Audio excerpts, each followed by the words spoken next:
Have you ever stood before an ancient ruin and felt the weight of time pressing down on you? The air hums with something unspoken, whispers of civilizations long gone, secrets buried beneath layers of earth and legend. Across the globe, there are places where the past doesn't just linger, it roars. Mysteries carved in stone, towering monuments aligned with the stars, entire cities swallowed by jungle or sand, their stories half erased but never forgotten.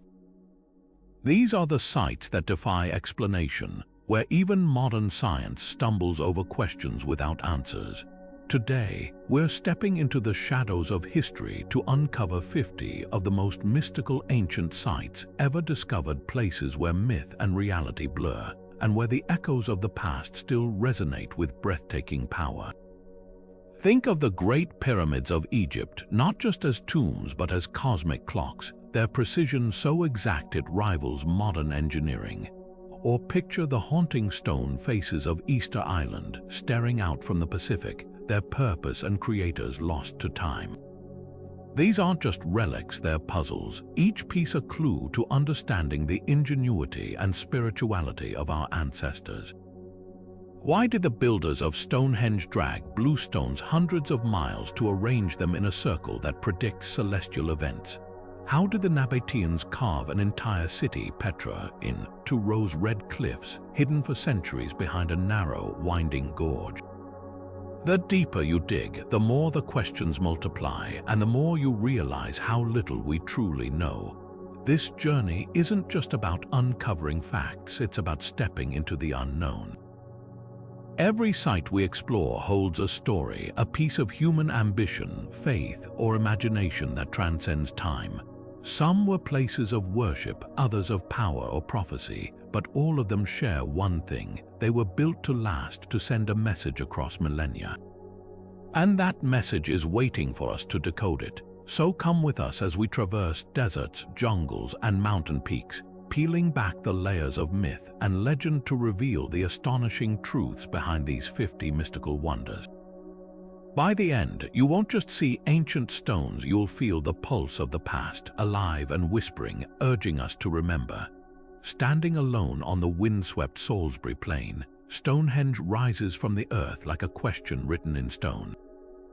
This ancient ring of massive upright slabs, some weighing over 25 tons, has puzzled historians and archaeologists for centuries.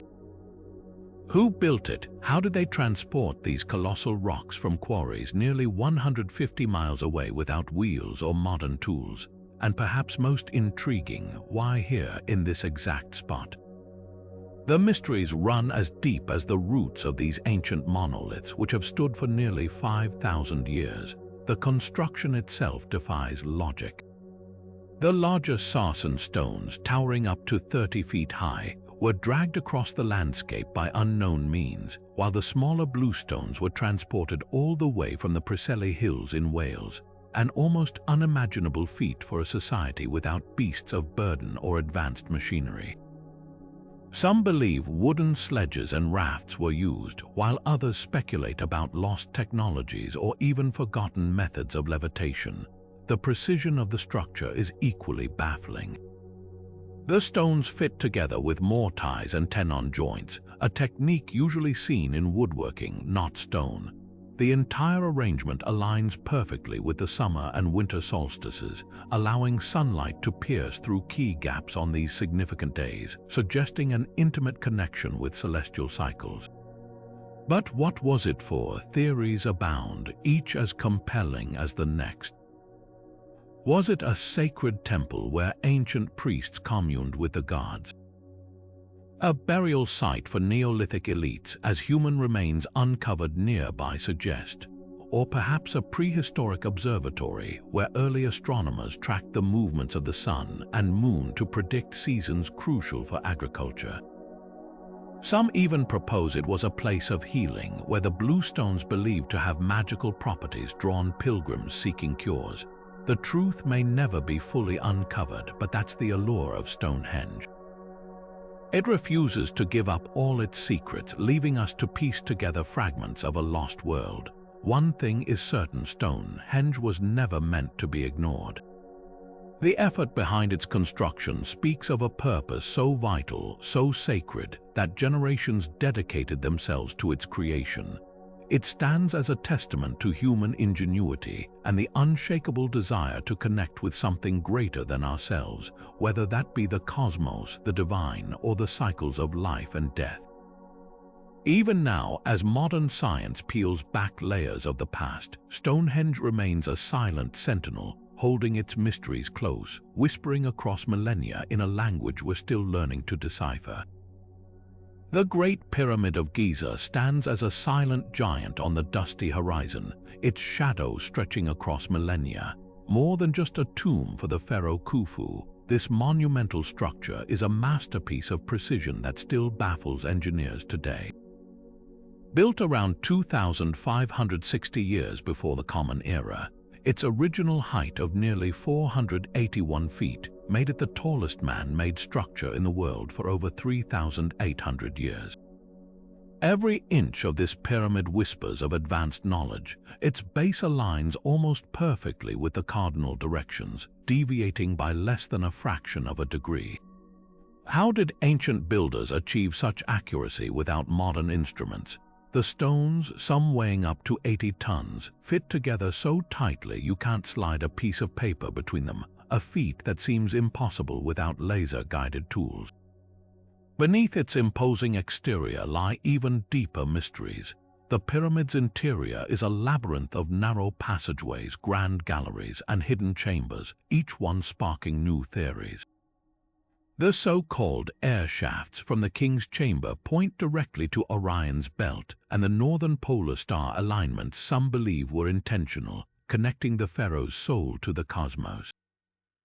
In 2017, advanced scanning technology revealed a previously unknown void above the Grand Gallery, reigniting debates about undiscovered rooms or even lost treasures. Could there be sealed chambers still untouched, holding artifacts or inscriptions that rewrite history? The methods used to construct the pyramid are just as enigmatic. While mainstream archaeology suggests ramps and sheer manpower, the numbers defy belief. Estimations suggest workers would have needed to place 1, 2, and a half-ton block every 2 minutes for 20 years straight. Some researchers propose alternative theories: lever systems, counterweights, or even sound wave technology lost to time. The ancient Egyptians left no blueprints, only hints carved in stone elsewhere, like the abandoned pyramid of Sekhemkhet with its mysterious underground tunnels. Then there's the pyramid's mathematical genius. Its dimensions encode the constant pi, and its height-to-base ratio mirrors the Earth's radius to scale. Coincidence or evidence of knowledge passed down from an even older civilization? The pyramid's outer casing stones, now mostly gone, were polished white limestone, reflecting sunlight so brightly it could be seen from mountains in modern-day Israel. To stand before it in its prime would have been to witness a gleaming beacon of human ambition, a bridge between earth and sky. Whether it's a cosmic clock, a spiritual antenna, or simply a tomb built to outlast eternity, the Great Pyramid refuses to surrender all its secrets. It challenges us to question not just how it was made, but why. What drove an entire civilization to dedicate decades of labor to a single, perfect structure? The answer might lie not in the stones we see, but in the shadows they cast, stretching across time, waiting for us to decipher their meaning. High in the mist-shrouded Andes, where the air grows thin and the condors circle, Machu Picchu clings to the mountainside like a dream half-remembered. This lost city of the Incas, hidden for centuries beneath tangled jungle until its rediscovery in 1911, is more than just ruins. It's a symphony in stone, a masterpiece of engineering that harmonizes with the earth itself. Built in the 15th century at the dizzying height of nearly 8,000 feet, its terraces, temples, and staircases seem to grow straight from the bedrock, defying gravity and time. But what was this place truly meant to be? A fortress, a royal estate for the Emperor Pachacuti, or something far more sacred, a bridge between the human world and the divine?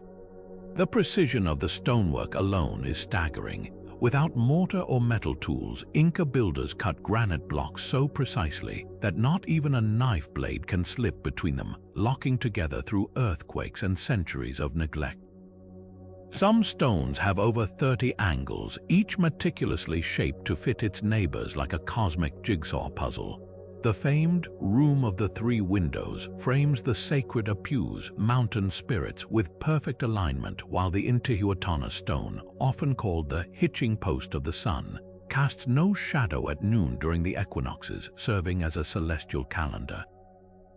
Every curve and corner whispers of a deep understanding of astronomy, geology, and sacred geometry.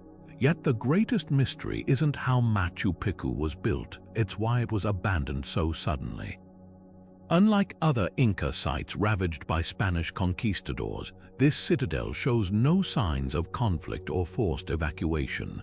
Was it a planned retreat, emptied as the empire crumbled? Or did some unseen event, a plague, an omen, send its inhabitants fleeing? The absence of any written records leaves us grasping at clues. Local Quechua legends speak of the place as a sanctuary for virgins of the sun, where rituals connected the living to the spirit world. Recent discoveries of skeletal remains show many were women, fueling theories of ceremonial purpose. And then there's the land itself. Machu Picchu isn't just built on the mountain, it's in conversation with it. The entire city mirrors the silhouette of the neighboring peak Huayna Picchu when viewed from certain angles, a deliberate echo in stone. The terraces, far from mere farmland, are engineered to drain rainwater flawlessly, preventing erosion even today. The staircases and pathways follow the natural contours of the ridge, making the city feel less constructed than revealed, as if the Incas simply uncovered what the earth had already shaped. Walking its pathways at dawn, when the mist curls around the Temple of the Condor and sunlight spills over the sacred plaza, it's impossible not to feel the weight of intention here. This wasn't just a city, it was a prayer carved in granite, a place where heaven and earth touched. The stones still hum with that purpose, waiting for us to listen. Out in the vast blue expanse of the Pacific, where the horizon stretches endlessly, Easter Island stone sentinels stand guard over a silent history. The Moai, those towering figures with hollow eyes and solemn expressions, are more than just sculptures, they're echoes of a civilization's rise and fall. Carved from volcanic rock between the 13th and 16th centuries, these statues average 13 feet tall and weigh a staggering 14 tons each, with the largest unfinished colossus left in its quarry at a staggering 82 tons. How did the Rapa Nui people move these monoliths across miles of rugged terrain without wheels or draft animals? The question has fueled debates for generations, sparking theories as creative as they are contested. One of the most enduring images is that of teams rocking the Moai forward on log rollers, inch by painstaking inch. But recent experiments suggest another possibility. The statues might have been walked upright, ropes wrapped around their torsos as crews swayed them side to side in a rhythmic dance, leaving behind the very grooves and scrapes still visible on ancient roads. Some researchers even propose the Moai were slid atop sweet potato paste as a makeshift lubricant, a testament to human ingenuity in the face of overwhelming challenge. Yet the greatest wonder isn't just how they moved them, but why. Each Moai was placed on a ceremonial platform called an ahu, facing inland as if watching over the living. Most were toppled during the island's tumultuous collapse, but their original positions reveal clues. Far from random, the statues cluster near coastal freshwater sources, leading some to theorize they marked life-sustaining seeps in a land without rivers. Others argue they embodied ancestral spirits, their backs to the sea to protect villages from unseen threats. The red stone topknots crowning some Moai, each a separate multi-ton block, may represent hair or headdresses, symbols of status or divinity. The island's ecological tragedy adds another layer to the mystery. Once lush with palm forests, Easter Island was stripped bare, likely to transport and erect the very statues meant to ensure prosperity. Soil erosion, deforestation, and overpopulation spiraled into famine and conflict, an eerie warning carved in stone.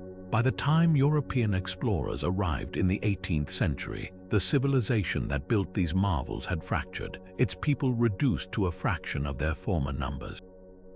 The Moai, toppled and broken, became monuments not just to the dead but to the fragility of human ambition. Yet amid the cautionary tale lies a deeper truth. The Rapa Nui didn't vanish, they adapted. Oral traditions survived, as did the Birdman cult that replaced Moai worship, a pivot from stone giants to the sacred cycle of seabirds and renewal. Today, the statues stand once more, re-erected by archaeologists and modern Rapa Nui descendants, a bridge between past and present. To stand before them is to confront not just the enigma of their creation, but the resilience of those who refuse to let their story fade into silence. Göbekli Tepe rises from the Turkish plains like a whisper from the dawn of time. This sprawling complex of carved stone circles dating back 12,000 years isn't just old, it rewrites the story of human civilization. Discovered in the 1990s, its massive T-shaped pillars, some weighing over 16 tons and standing 18 feet tall, were erected by hunter-gatherers, a fact that shatters everything we thought we knew about early societies. Conventional wisdom claimed that agriculture came first, enabling settled communities to build monuments, but Göbekli Tepe flips that script. Here, it seems, the temple came before the farm. The craftsmanship is staggering. Each pillar isn't just a slab of limestone, it's a canvas. Intricate carvings of foxes, scorpions, and vultures slither across their surfaces, their meanings lost but their artistry undeniable. The pillars are arranged in concentric rings, with pairs of taller central monoliths facing inward, as if guarding some long-forgotten ritual. Archaeologists have uncovered no evidence of dwellings, no signs of permanent settlement. This was a place people traveled to, a sacred ground where nomadic bands gathered for ceremonies we can only guess at. The absence of domestic debris suggests the site wasn't just functional, it was holy. What were they worshipping? The animal carvings hint at a cosmology where beasts held spiritual power, perhaps as totems or guides. The vultures, prominently featured, might symbolize death and renewal, echoes of later myths across the region. Some researchers propose the site was a funerary complex where bodies were exposed to birds in a practice known as sky burial. Others see it as an astronomical observatory, with certain pillars aligning to celestial events like the rising of Sirius. But the most tantalizing theory is that Göbekli Tepe itself sparked the agricultural revolution. The need to feed large gatherings during rituals could have driven the first experiments with cultivating wild grains, turning wanderers into farmers. The implications ripple outward. If hunter-gatherers could organize such monumental labor, their societies were far more complex than we imagined. The site's deliberate burial around 8000 BCE adds another layer of mystery. Someone took pains to conceal it under thousands of tons of earth, as if preserving it for future generations or hiding its power. Modern ground-penetrating radar suggests at least 20 more circles remain unearthed, each potentially holding new clues. Standing among these ancient pillars, you're not just looking at ruins. You're staring at the birth of collective human endeavor, the moment we began to shape our world not just for survival but for something greater. Göbekli Tepe doesn't just challenge history, it dares us to rethink what it means to be civilized. Deep in the heart of Mexico's Yucatan jungle, Chichen Itza rises like a stone hymn to the cosmos. This sprawling Mayan city, at its peak between the 9th and 12th centuries, wasn't just a political hub, it was a living celestial map where every building whispered secrets of the stars.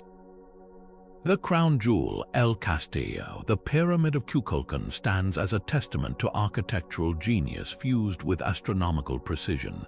Its 4 staircases each have 91 steps, totaling 364 when combined with the shared platform at the top, mirroring the solar year.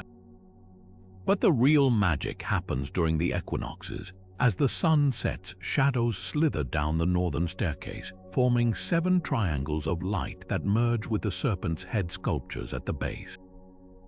For a breathless moment, a diamond-backed serpent appears to descend from the heavens, a spectacle that draws thousands even today.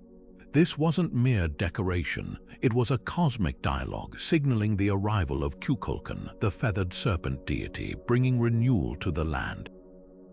The pyramid's alignment goes beyond spectacle. Its corners point to the rising sun at the summer solstice and setting sun at the winter solstice, while the acoustics of its staircases mimic the chirp of the Quetzal bird, a sacred sound echoing through the plaza. Nearby, the Caracol Observatory, with its narrow slit windows, tracks Venus's movements with eerie accuracy, proving the Maya didn't just watch the sky, they wove it into their daily lives. The positioning of these structures wasn't arbitrary. It reflected a belief that earthly power flowed from celestial harmony. Yet Chichen Itza's mysteries extend beyond astronomy. The Great Ball Court, stretching over 500 feet longer than a modern football field, hints at a game far deadlier than sport. Carvings show players reenacting myths, their heavy rubber balls symbolizing the sun's perilous journey through the underworld. Some theories suggest the losing team's captain was sacrificed, their blood ensuring cosmic balance. The court's walls amplify whispers into clear echoes, as if the stones themselves still murmur these ancient rites.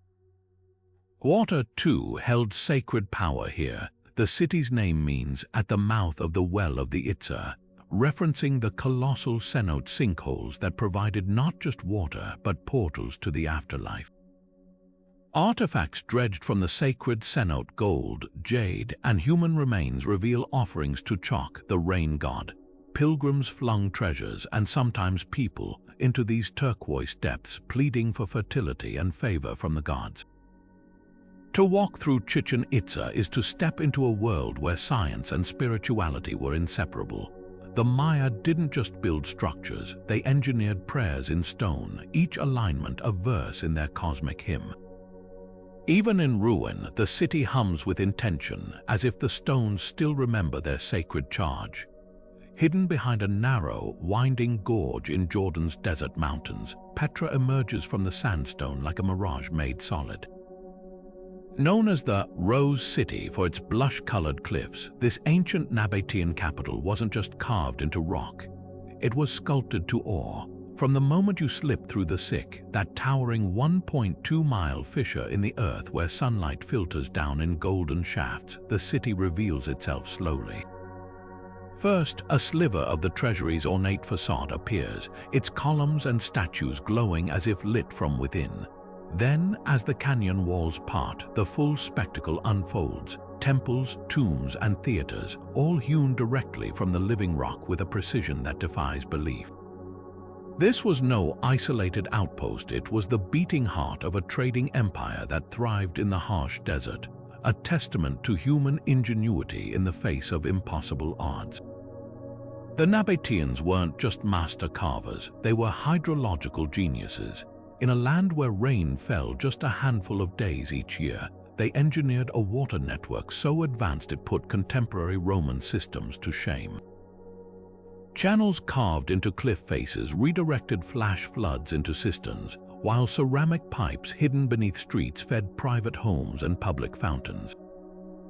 Their secret, an intimate understanding of the desert's moods, they captured every drop, harnessing seasonal floods with dams and storing enough water to sustain 30,000 people, even selling surplus to thirsty caravans crossing the trade routes they controlled. The system was so effective that during Petra's peak, its residents enjoyed a per capita water supply rivaling modern cities. Trade was the lifeblood coursing through Petra's veins. Positioned at the crossroads of incense routes linking Arabia, Egypt, and the Mediterranean, the city grew rich, taxing the flow of spices, silks, and exotic goods. The Nabateans didn't just facilitate trade, they mastered it, establishing a monopoly on frankincense and myrrh, substances worth their weight in gold to ancient empires. Their wealth funded Petra's grandeur, from the towering monastery perched high on a mountaintop to the street of facades, where rows of tombs glow like embers at sunset. Yet Petra's brilliance couldn't shield it from change. The Roman annexation in 106 CE shifted trade routes northward, while the rise of sea-based commerce eroded its landlocked advantage. Earthquakes shattered its infrastructure, and by the 7th century the city was largely abandoned, left to the Bedouins and forgotten by the world until a Swiss explorer disguised as a pilgrim rediscovered it in 1812. Even in ruin, Petra whispers of resilience. The faint grooves left by camel caravans still mark the stone streets, and the names of Nabatean merchants linger in inscriptions, their deals sealed millennia ago still echoing through the canyon walls. To walk Petra today is to step into a paradox, a place both monumental and transient, its grandeur carved into rock yet subject to the same erosive forces that shaped it. The Nabateans understood something profound. In the desert, nothing lasts unless it learns to bend. Their city stands as a testament to that wisdom, a rose-red monument to the art of thriving where others would merely survive. Rising from the Cambodian jungle like a mirage of stone and spirituality, Angkor Wat stretches across the landscape with breathtaking audacity. This colossal temple complex, built in the 12th century by King Suryavarman II, isn't just the world's largest religious monument. It's a cosmic blueprint in sandstone, blending Hindu cosmology with Buddhist reverence in a seamless dance of faith and precision. The first glimpse of its 5 iconic lotus-shaped towers, mirrored perfectly in the surrounding moat, is enough to steal your breath. Those towers aren't merely decorative. They represent Mount Meru, the sacred axis of the universe in Hindu mythology, a symbolic bridge between earth and heaven. But Angkor Wat's genius lies not just in its scale, though its outer wall alone encloses an area larger than 500 football fields, but in the layers of meaning etched into every corridor, bas-relief, and celestial alignment. The engineering behind this marvel is nothing short of miraculous.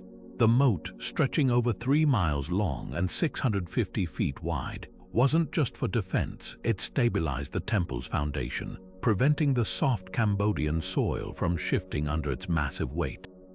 The builders used sandstone blocks so precisely fitted that they required no mortar, each one hauled from quarries 30 miles away using a network of canals and elephants. Even more astonishing are the bas-reliefs winding nearly 2,000 feet along the gallery walls, depicting Hindu epics like the churning of the ocean of milk with such intricate detail that individual facial expressions and jewelry patterns remain crisp centuries later. This wasn't just art, it was a sacred storytelling device designed to guide pilgrims through spiritual narratives as they circled the temple's tiers toward enlightenment. Yet Angkor Wat's deepest secrets may be written in the stars. Recent studies suggest the temple's layout mirrors the Draco constellation, with its central towers aligning to the dragon's coiled form as it appeared in the night sky during the spring equinox of 10,500 BCE, a date tied to Hindu creation myths. The causeway leading to the temple points precisely westward, a direction associated with Vishnu, the deity to whom Angkor Wat was originally dedicated. Later, as Buddhism flourished, the temple subtly transformed. Statues of Buddha appeared in once Hindu shrines, and the central sanctuary's alignment shifted to honor the Bodhi tree's cardinal orientation. This fluidity speaks volumes. Angkor Wat was never static, but a living testament to the ebb and flow of belief. Walking its corridors at sunrise, when golden light spills over the towers and the jungle awakens with the calls of gibbons, you can almost hear the whispers of the 1,000 artisans who carved their souls into these stones. This was more than a temple, it was a vessel for the divine, a place where heaven touched earth and where even the stars seemed to bow to human ambition. The miracle isn't just that Angkor Wat still stands, but that it still speaks, its silent stones echoing with the prayers of empires long gone. North of modern-day Mexico City, Teotihuacan sprawls across the valley with geometric perfection, its silent pyramids and avenues whispering of a civilization that vanished without leaving a single decipherable text. Known as the City of the Gods, this metropolis thrived between the 1st and 7th centuries, housing over 100,000 people at its peak, making it one of the largest cities in the ancient world. Yet despite its grandeur, we don't know who built it. The Aztecs, who discovered the abandoned city centuries later, gave it its name, believing only gods could have created such a place. The true identity of its architects remains one of archaeology's most stubborn enigmas. Dominating the skyline, the Pyramid of the Sun commands attention. Rising 216 feet, its colossal bulk contains over 3 million tons of sun-baked adobe and rubble, all encased in precisely cut stone. Unlike Egyptian pyramids, this wasn't a tomb. It was likely a spiritual beacon. Climbing its steep steps rewards the modern visitor with a revelation. The pyramid aligns almost perfectly with the setting sun on August 12th, a date that marked the beginning of the Mesoamerican calendar cycle. Was this intentional? The precision suggests so. Even more intriguing, beneath the pyramid lies a labyrinth of tunnels and chambers, including a cave system some researchers believe was considered a portal to the underworld. Recent scans reveal hidden voids that might hold ceremonial offerings or even clues to the city's origins. Teotihuacan's urban design is a masterclass in sacred geometry. The city's grid, anchored by the Avenue of the Dead, stretches 2.5 miles with near mathematical exactness. Every structure aligns to this central axis, mirroring celestial patterns. The pyramid-lined avenue points 15 degrees east of true north, an alignment matching the Pleiades star cluster's descent during the city's zenith. The three main pyramids, the sun, the moon, and the feathered serpent, form a cosmic triad, their positions reflecting Orion's belt in a celestial echo found in cultures across the globe. But what truly sets Teotihuacan apart is its anonymity. Unlike the Maya or Aztecs, its builders left no royal portraits, no dynastic records. The artwork depicts gods, not kings, a society that may have rejected individual rulers in favor of collective governance. Murals reveal a multicultural hub where Zapotec, Maya, and Gulf Coast peoples mingled, their identities blending in the city's cosmopolitan bustle. Then, around the 7th century, disaster struck. Evidence of ceremonial burnings and shattered statues hints at a violent collapse, possibly an uprising against the elite. By the time the Aztecs arrived, the city was already a ghostly marvel, its purpose and people dissolved into myth. Standing atop the Pyramid of the Moon at dusk, watching shadows stretch across the Avenue of the Dead, you can almost feel the city's pulse. Teotihuacan wasn't just a place to live, it was a living cosmos where every stone and street whispered of humanity's yearning to touch the divine. Its silence today isn't absence, it's a challenge daring us to listen harder. Sprawling across nearly 200 square miles of Peru's arid Pampa Colorado, the Nazca lines remain one of archaeology's most tantalizing riddles. These massive geoglyphs, etched between 500 BCE and 500 CE, transform the desert floor into a colossal canvas, where hummingbirds stretch over 300 feet long, spiders loom with anatomically perfect legs, and geometric shapes form labyrinths visible only from the sky. How did a culture without flight conceive designs so vast they defy ground-level comprehension? The answer lies in the Nazca people's ingenious simplicity. Using rudimentary tools and an intimate knowledge of their environment, they scraped away the dark, iron-rich surface stones to reveal the lighter sand beneath, creating contrast that endured centuries.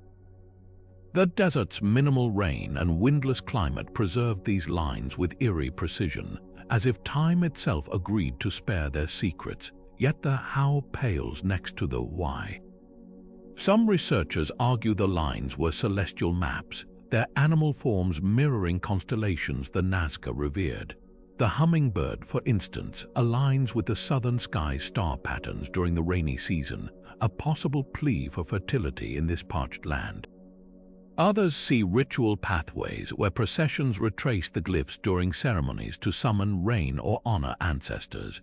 The most haunting theory comes from anthropologist Johann Reinhard, who linked the lines to mountain worship. Many glyphs point toward distant peaks where water sources emerged, suggesting a sacred dialogue between earth and sky.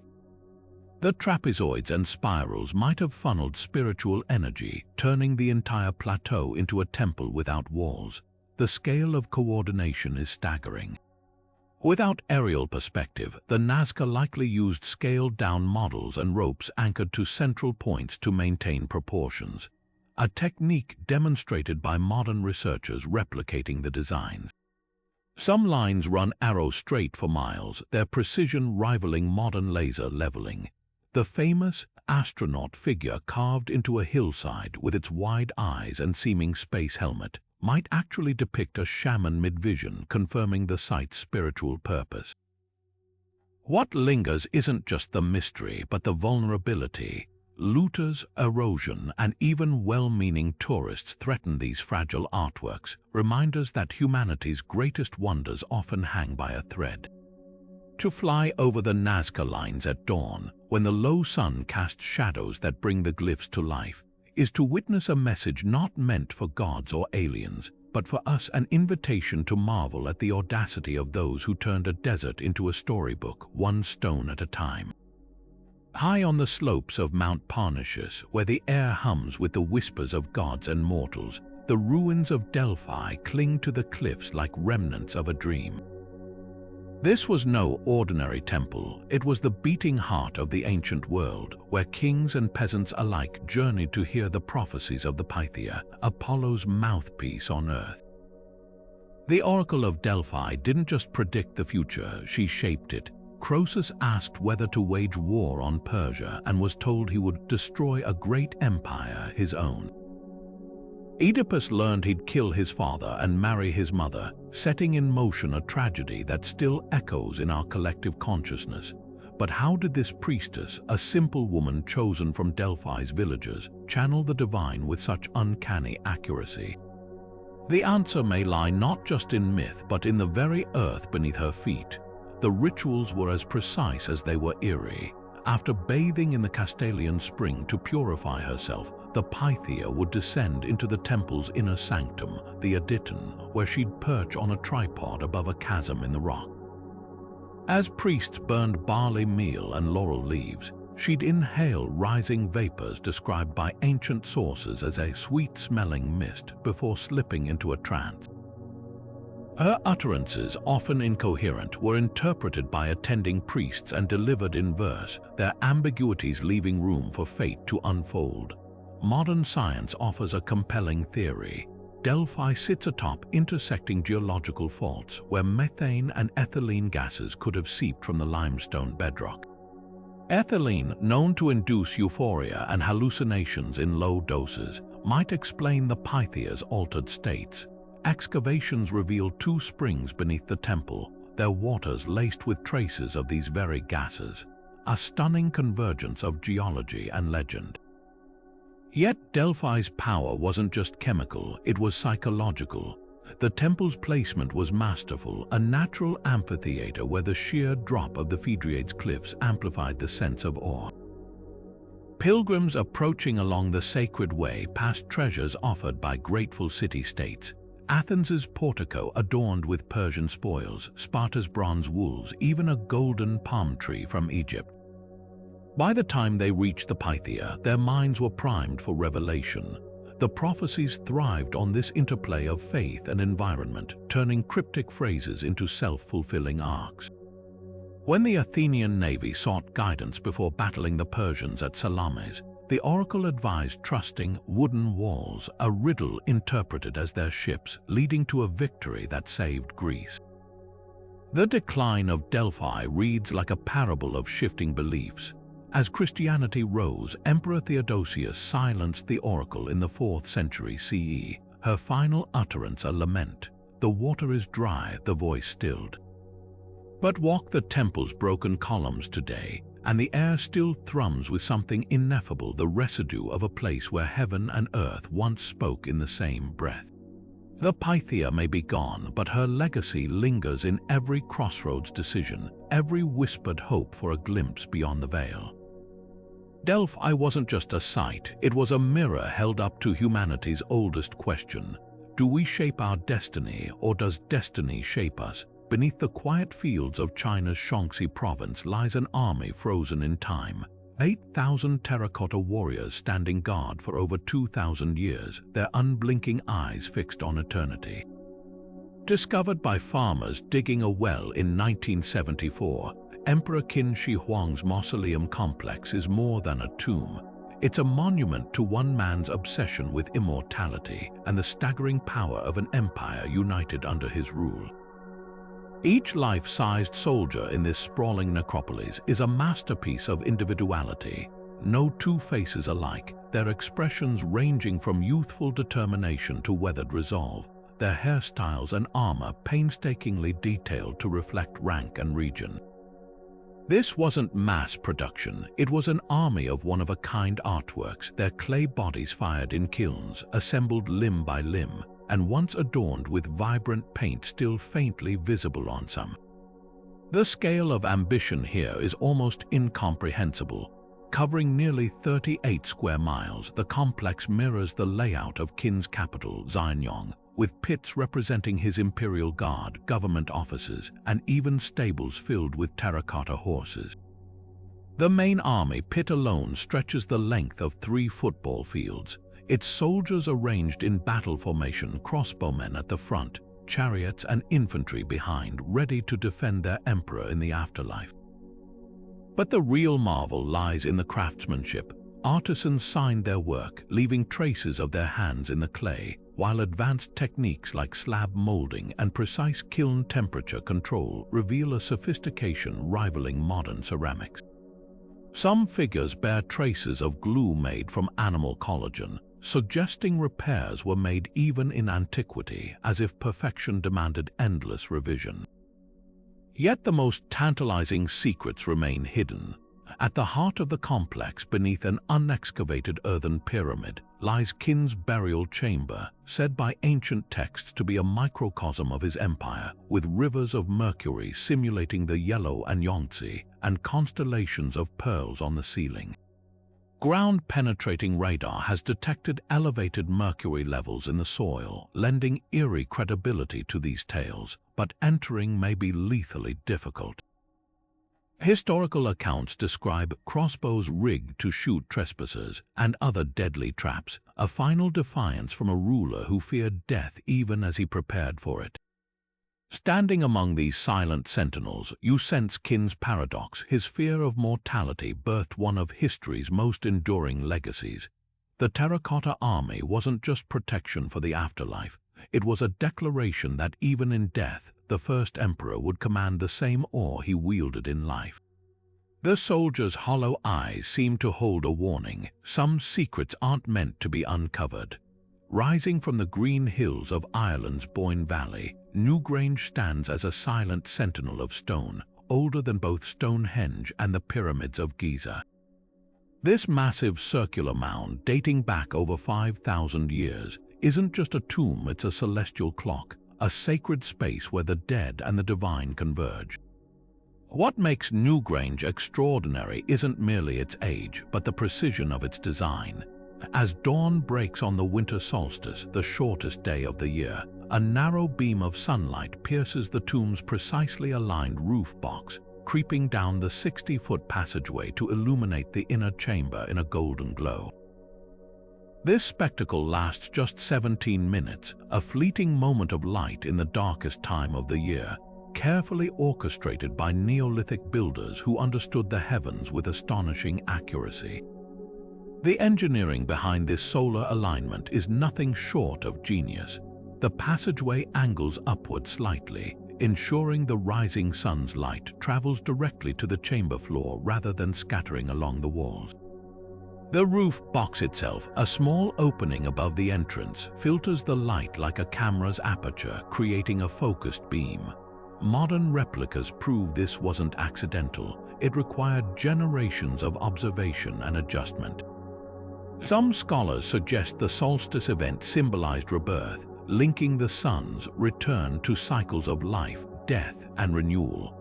Others propose it was a way to commune with ancestral spirits, the light-activating carvings of spirals and diamonds that cover the chamber's stones like a Neolithic Rosetta Stone we've yet to fully decipher. And those carvings, they're a language without words. The swirling triple spirals, concentric circles, and zigzag patterns aren't random. They mirror motifs found across megalithic Europe, hinting at a shared cosmology. Some resemble later Celtic designs, suggesting cultural continuity spanning millennia. The most haunting theory, these symbols might map the afterlife, guiding souls through a spiritual landscape as the solstice light guides the sun's beam. Newgrange's builders left no written records, but their legacy whispers through the stones. The mound's white quartz facade, reconstructed using original stones found at the site, would have glittered in sunlight, visible for miles, a beacon in the landscape.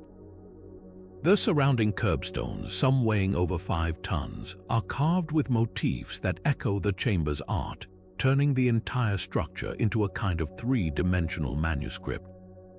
To stand inside Newgrange during the solstice, even in modern simulations, is to feel time collapse. This wasn't just a tomb, it was a bridge between worlds where the living could touch the eternal. The light that floods that chamber once a year isn't just illumination, it's a message from the past, reminding us that even in the depths of winter, the sun always returns. For over 2,000 years, the legend of Atlantis has haunted imaginations like a half-remembered dream. The story begins with Plato, who first described this advanced civilization in his dialogues, Timaeus and Critias, around 360 BCE. According to him, Atlantis was a naval power larger than Libya and Asia combined, a utopian kingdom of concentric rings filled with lavish temples and advanced technology. But after attempting to conquer Athens, the entire island sank into the sea. In a single day and night of misfortune, a moral fable about hubris and divine punishment. What's fascinating isn't just Plato's tale, but how it's evolved. He claimed the story came from Egyptian priests who told his ancestor Solon about events 9,000 years earlier. Was it history, allegory, or something in between? The line between fact and metaphor blurs like mist over the ocean. Modern searches for Atlantis stretch across the globe like pins on a detective's map. Some point to the Santorini caldera, where a volcanic eruption around 1600 BCE decimated the Minoan civilization. Could this catastrophe have inspired the myth? Others argue for the Eye of the Sahara, a natural formation in Mauritania with concentric rings eerily matching Plato's description. Then there's the Azores Plateau, where underwater ruins allegedly spotted by oceanographers fuel speculation.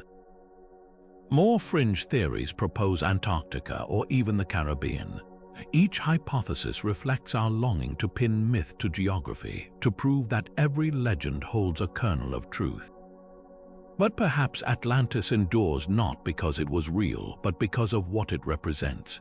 It's a mirror for our anxieties, climate change, fears in its sudden flooding, technological dread in its imagined downfall. From Jules Verne's novels to DC Comics, Atlantis adapts to every era, a cautionary tale about civilization's fragility. Archaeologists may never find a sunken metropolis, but that's almost beside the point. Atlantis lives where all great myths reside, in the uncharted waters between history and the human need to believe there's always something more just beyond our reach. Gazing across the sands of Giza, the Great Sphinx crouches like a riddle wrapped in stone, its lion's body and human face whispering secrets older than memory.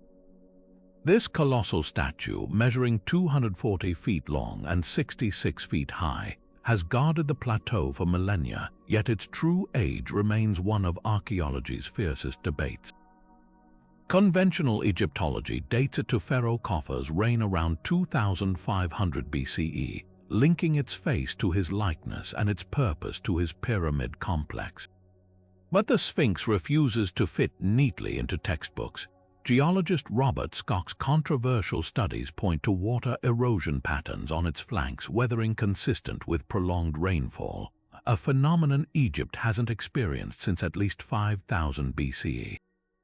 If correct, the Sphinx could predate dynastic Egypt entirely, its origins lost to a time when the Sahara was a lush savanna. Then there's the mystery of its missing nose. Popular legend blames Napoleon's troops for the damage, but 18th century sketches reveal the nose was already gone centuries earlier. Arab historian al-Makrizi claimed a Sufi zealot defaced it in the 14th century to protest idolatry, while others suggest it was deliberately removed in antiquity to obscure the Sphinx's true expression, perhaps even its original face.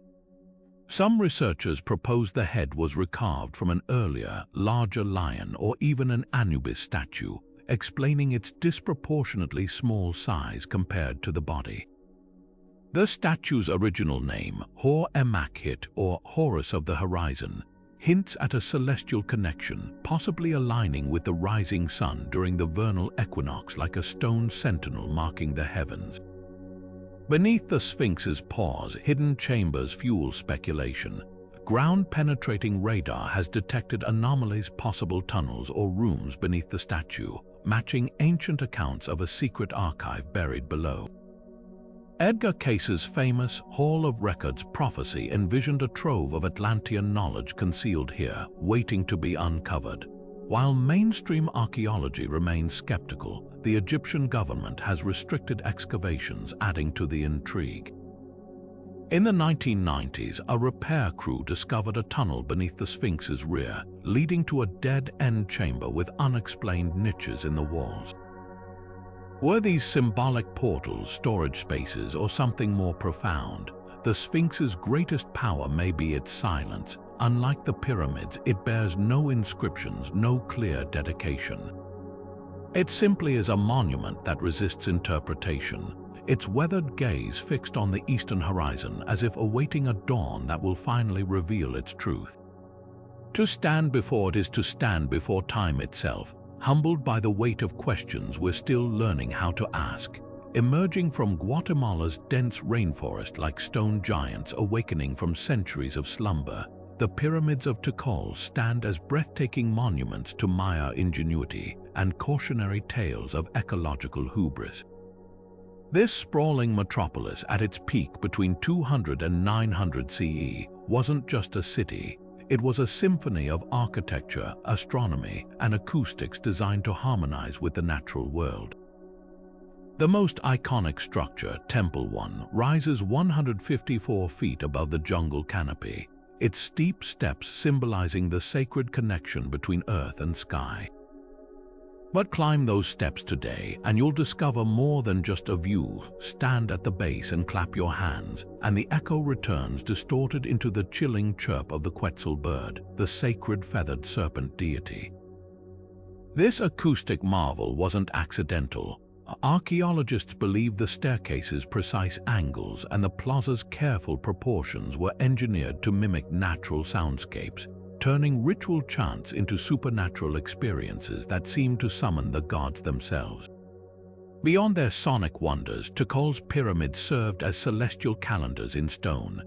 The alignment of Temples 1 and 2 frames the rising sun during equinoxes, while Temple 4's summit marks Venus's northernmost position, a planet the Maya associated with war and renewal.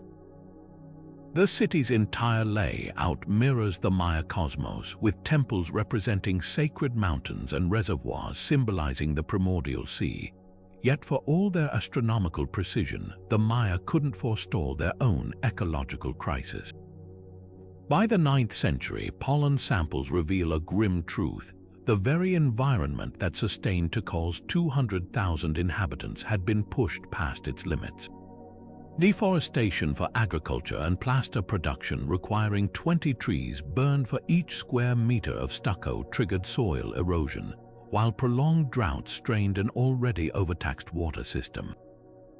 The reservoirs, once engineering marvels with filtration systems rivaling modern septic tanks, became stagnant breeding grounds for disease.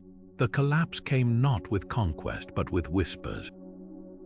Over decades, elite ceremonies atop the pyramids grew fewer. The intricate polychrome murals faded without renewal, and slowly the jungle reclaimed its territory.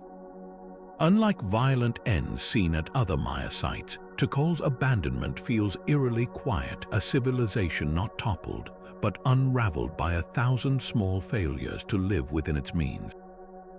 Today, howler monkeys roar where priests once chanted, their cries mingling with the ghostly Quetzal echoes still trapped in the stones. Tikal endures not just as ruins, but as a monument to balance, a reminder that even the greatest cities are sustained by the fragile ecosystems they too often take for granted. The Bermuda Triangle stretches between Miami, Bermuda, and Puerto Rico like a silent predator lurking beneath seemingly ordinary waves. This patch of ocean, no larger than many other heavily trafficked sea routes, has earned its notorious reputation through centuries of vanishings, ships swallowed whole, planes disappearing from radar without distress calls, compasses spinning wildly as if unmoored from reality itself. But beneath the sensational headlines lies a tapestry of fact and folklore that begins long before modern record-keeping. The region's eerie legacy traces back to indigenous Taino tales of a watery underworld where spirits lured sailors to their doom, and to Christopher Columbus's own logs describing strange lights dancing on the horizon and a compass that malfunctioned so severely his crew nearly mutinied. These early accounts suggest the triangle's mysteries aren't just modern phenomena, but part of a pattern as old as human exploration itself. Science offers compelling explanations that rival the supernatural. One of the most credible theories points to methane hydrates, vast reservoirs of gas trapped in seafloor sediments that can erupt without warning. When these bubbles reach the surface, they decrease water density so dramatically that ships lose buoyancy and plunge like stones. Laboratory experiments confirm this phenomenon, with scaled-down vessels sinking instantly in bubbled water. Even more chilling, methane released into the air could create pockets of low-density atmosphere, causing aircraft engines to stall and instruments to fail mid-flight. The area's unique geology supports this. The Blake Ridge, just outside the triangle's boundary, holds one of Earth's largest methane hydrate deposits. Yet the triangle's infamy truly crystallized in the 20th century. The disappearance of Flight 19 in 1945, when 5 U.S. Navy bombers vanished during a routine training mission, became the archetype of triangle lore. The squadron leader's final radio transmission, "We are entering white water, nothing seems right," still haunts investigators. Even the rescue plane sent to find them, a mammoth Martin Mariner with lifeboats and flares, evaporated without a trace. Skeptics note that Flight 19's leader was inexperienced, the weather treacherous, and the Mariner prone to fuel tank explosions. But the sheer volume of incidents defies easy dismissal. From the vanishing of the USS Cyclops in 1918 with 306 souls aboard to the recent discovery of the SS Cotopaxi's wreck in 2020, a ship that disappeared in 1925, the pattern persists. Perhaps the most unsettling aspect isn't the disappearances, but the absences. Wrecks in the triangle are rarely found, unlike in other notorious shipping lanes. Sonar scans reveal planes and ships sitting intact on the ocean floor, their crews seemingly vanished mid-task, a freighter's breakfast dishes still stacked in the galley, a cockpit's controls set for level flight. This detail fuels theories ranging from rogue waves to extraterrestrial interference, but the likeliest culprit may be the Gulf Stream itself. The current's violent swirls can disperse debris across hundreds of miles within days, while the Puerto Rico Trench, the Atlantic's deepest point, swallows evidence whole. Magnetic anomalies, once blamed for compass failures, are now mapped and navigable. Yet the legends endure because they speak to something primal in us, the fear that the world still holds places where the rules don't apply, where the line between the known and the unknowable dissolves like a ship's wake in stormy seas. Standing on a Florida beach at sunset, watching the triangle's waters turn from turquoise to ink, it's easy to understand why this place captivates us. It isn't just about lost ships or planes, it's about confronting the limits of human control. The ocean here doesn't feel indifferent, it feels aware.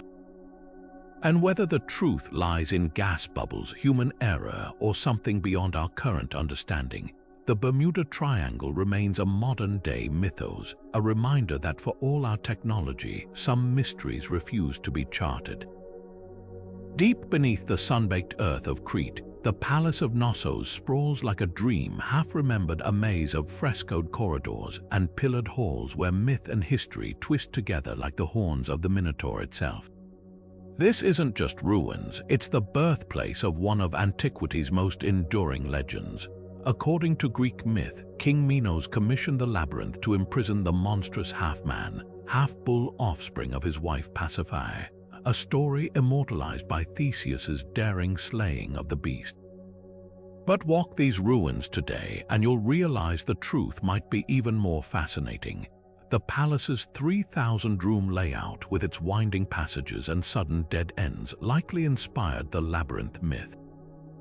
British archaeologist Arthur Evans, who excavated the site in the early 20th century, coined the term Minoan for this civilization, naming it after the legendary king, but what he uncovered was no monster's lair. It was the vibrant heart of a sophisticated culture that thrived over 3,500 years ago, where art, ritual, and daily life pulsed with an energy we're only beginning to understand. The walls of Knossos whisper secrets of a society obsessed with bulls.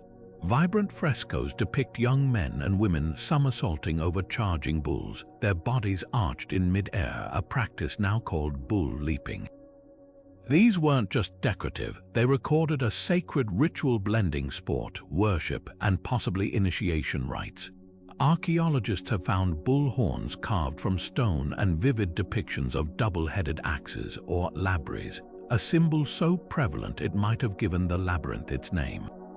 The palace's central court, with its carefully leveled surface, could have been the stage for these dangerous performances, where acrobats danced with death under the gaze of priests and spectators.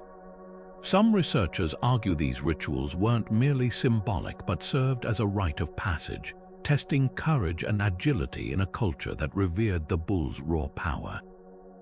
Yet Knossos' true brilliance lies in its defiance of expectations. Unlike contemporary Mesopotamian or Egyptian palaces, this was no fortress of oppression but an open, airy complex with advanced plumbing, light wells, and multi-story buildings painted in dazzling blues and reds. The throne room, with its gypsum seat flanked by frescoed griffins, feels more like a space for communal ceremony than autocratic rule. Even more strikingly, Minoan art brims with images of women in positions of authority, priestesses gripping snakes, goddesses crowned with poppies, hinting at a society where female power wasn't just respected but central. The palace's sudden collapse around 1450 BCE adds another layer of mystery. Was it the cataclysmic eruption of Thera, the tsunami that followed, or invasions from mainland Mycenaeans that toppled this civilization? Whatever the cause, Knossos left a legacy that permeates our collective imagination. The Minotaur's labyrinth endures not just as a monster's den, but as a metaphor for the tangled corridors of history itself, where every turn reveals new wonders, and the line between myth and reality blurs like the fading pigments on an ancient fresco. Buried in the humid jungles of Mexico's Gulf Coast, the Olmec Colossal Heads stare out from the past with silent, imposing grandeur. These massive basalt sculptures, some weighing up to 50 tons and standing over 10 feet tall, aren't just artifacts, they're a fingerprint of Mesoamerica's first great civilization. Dating back as early as 1200 BCE, the heads depict distinct individuals with flattened noses, full lips, and helmets or headdresses, each one carved with such individuality that they feel more like portraits than monuments. But it's their so-called African features that has sparked decades of heated debate. Some scholars, like Ivan van Sertima, argue the sculptures prove transatlantic contact with Africa long before Columbus, pointing to similarities with Nubian or Mande facial structures. Mainstream archaeology, however, counters that these features are purely indigenous, reflecting the diversity of early Olmec people or even ritual head-binding practices. The truth may lie somewhere in between, a reminder that human faces can't be neatly categorized by modern racial frameworks, especially across millennia. The real marvel isn't just the head's appearance, but how they were made. The Olmecs hauled these multi-ton boulders from the Tuxtla Mountains over 50 miles away, using rivers and brute force to transport them without wheels or pack animals. The basalt's hardness makes the precision carving even more astonishing. Each detail, from earlobes to headdress straps, was painstakingly pecked and polished with stone tools. 17 heads have been uncovered so far, most at the sites of La Venta and San Lorenzo, and their placement suggests ceremonial significance. At La Venta, 4 heads form a sort of guardian circle around a central plaza, possibly watching over sacred spaces or ball games, an Olmec innovation later adopted by the Maya and Aztecs. What's often overlooked is the Olmec's broader legacy. These heads weren't standalone oddities, they were part of a cultural explosion that laid the groundwork for all Mesoamerican civilizations to come. The Olmecs pioneered the first writing system in the Americas, with glyphs resembling later Maya script. They developed the Mesoamerican ball game, complete with rubber balls made from local latex. Their art teams with jaguar motifs and baby-faced figures, possibly representing a rain god prototype of the Aztecs' Tlaloc. Even their urban planning, with ceremonial centers aligned to celestial events, became a blueprint for future cities. The colossal heads endure not just as art, but as a challenge. They force us to confront how little we know about the Olmecs' decline around 400 BCE, and why later cultures rarely mention them despite inheriting their innovations. To stand before these stone giants is to stand at the root of a cultural tree whose branches Maya, Zapotec, Aztec we know far better than its trunk. The heads don't just watch over the past, they invite us to question who gets to write history and whose faces we're willing to recognize as foundational. Beneath the quiet streets of Malta lies a cavernous underworld where sound doesn't just echo, it transforms. The Hypogeum of Ħal-Saflieni, a labyrinthine subterranean temple carved from limestone over 5,000 years ago, isn't merely a burial site. It's a resonance chamber designed to alter consciousness. Descending into its shadowy chambers feels like stepping into the skull of some ancient god, the walls curving in organic waves that seem to pulse with memory. But what truly chills the spine isn't the darkness, it's the acoustics. Certain niches amplify voices into eerie, omnipresent vibrations, while a chamber dubbed the Oracle Room distorts sound into frequencies between 90 and 120 Hz, a range known to induce trance states in modern brainwave studies. Sing a low note here and the tone lingers for seconds, wrapping around your ribs like an invisible hand. The builders didn't just stumble upon these properties, they engineered them. Walls were smoothed to precise angles, ceilings curved to bounce sound in specific directions, and niches positioned to create standing waves that vibrate the body. Some researchers believe priestesses used these effects in rituals, their chants reverberating through the 3-level complex to simulate the voices of spirits or deities.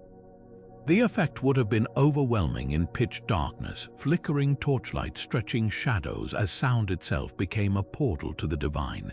Then there are the skulls. Among the 7,000 skeletons discovered here, several had abnormally elongated craniums, reminiscent of similar finds in Peru and Egypt. Were these the remains of a privileged class, their heads bound in infancy to mimic gods or ancestors? Or evidence of a forgotten people whose very biology seemed otherworldly? Modern experiments have only deepened the mystery.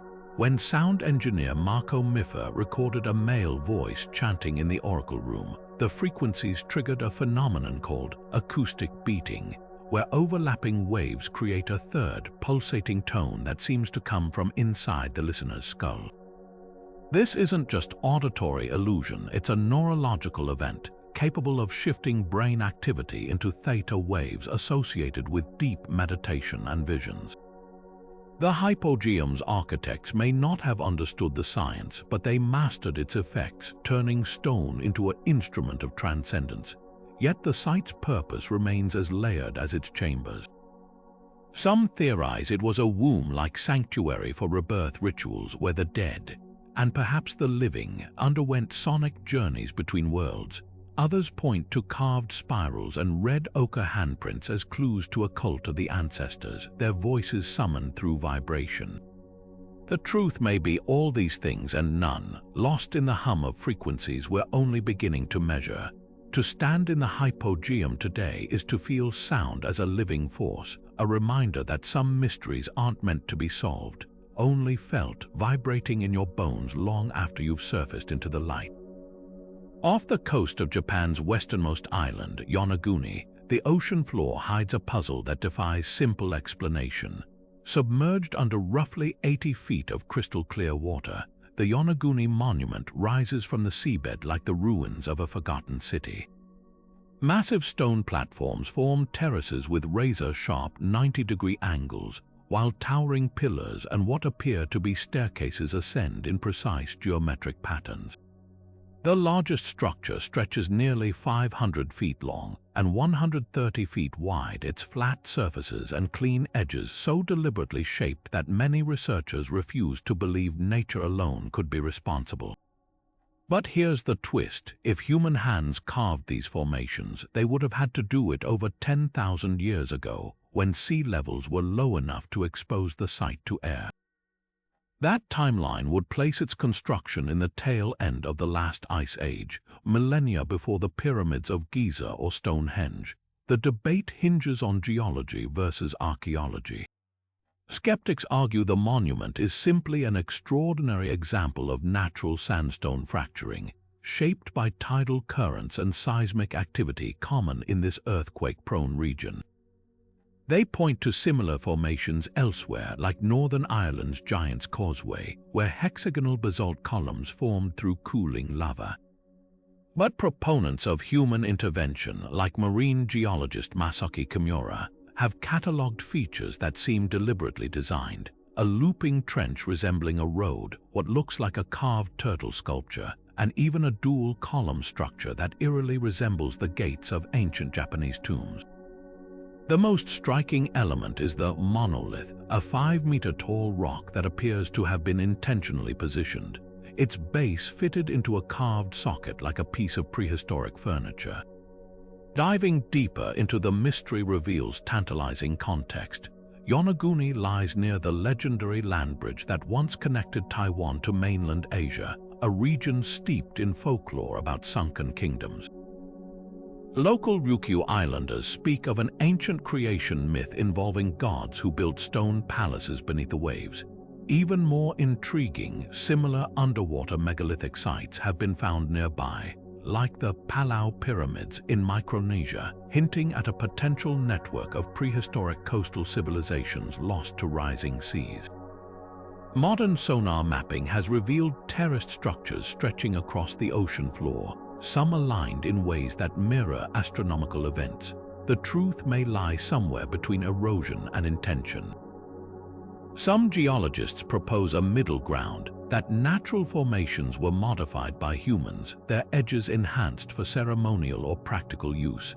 After all, Japan's Jomon culture thrived during this period, creating sophisticated pottery and stone tools.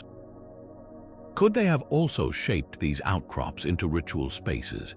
Until definitive carvings or artifacts are found, the monument remains an enigma, a Rorschach test of history where some see the hand of nature, others the fingerprints of a civilization swallowed by time.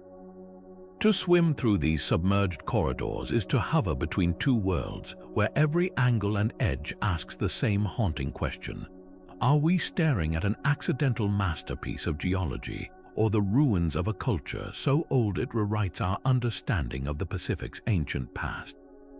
Scattered across the rolling hills of northern Laos like forgotten relics of an ancient giant's kitchen, the Plain of Jars remains one of Southeast Asia's most haunting archaeological puzzles. Thousands of massive stone vessels, some as tall as 10 feet and weighing several tons, dot the landscape in clusters ranging from a handful to hundreds, their rough-hewn surfaces weathered by millennia of tropical rains. Carved from sandstone, granite, and limestone between 500 BCE and 500 CE, these jars bear no inscriptions, no carvings, just an eerie uniformity of shape, cylindrical bodies with tapered bases, many originally fitted with stone lids. Walking among them feels less like exploring ruins and more like stumbling upon the aftermath of some cosmic ritual, the purpose of which has slipped through the cracks of history. The leading theory suggests these were funeral urns, part of an elaborate burial tradition lost to time. Excavations have uncovered human remains, burial goods like beads and iron tools, and even smaller ceramic jars placed inside the megaliths, clues pointing to secondary burial practices where bodies were exposed or stored temporarily before final interment. Some researchers propose the jars acted as decomposition vessels, holding corpses until only bones remained, which were then ritualistically processed or transferred to other sites. Local legends support this notion, speaking of a vanished king called Kun Cheung who commissioned the jars to hold rice wine after a great victory, though folklore often masks deeper truths. Yet mysteries cling to these stones like morning mist. How were they transported from distant quarries without wheeled carts or domesticated animals? The largest jar weighs an estimated 32 tons, equivalent to 24 cars, yet prehistoric Laos had no known technology to move such monoliths beyond sheer human labor and ingenuity. Even more perplexing are the scattered stone discs found nearby, some marked with concentric circles or human figures. These could be lids, but their sporadic placement and carvings hint at a symbolic function, perhaps as markers for celestial alignments or territorial boundaries. The Plain of Jars also bears scars of modern conflict.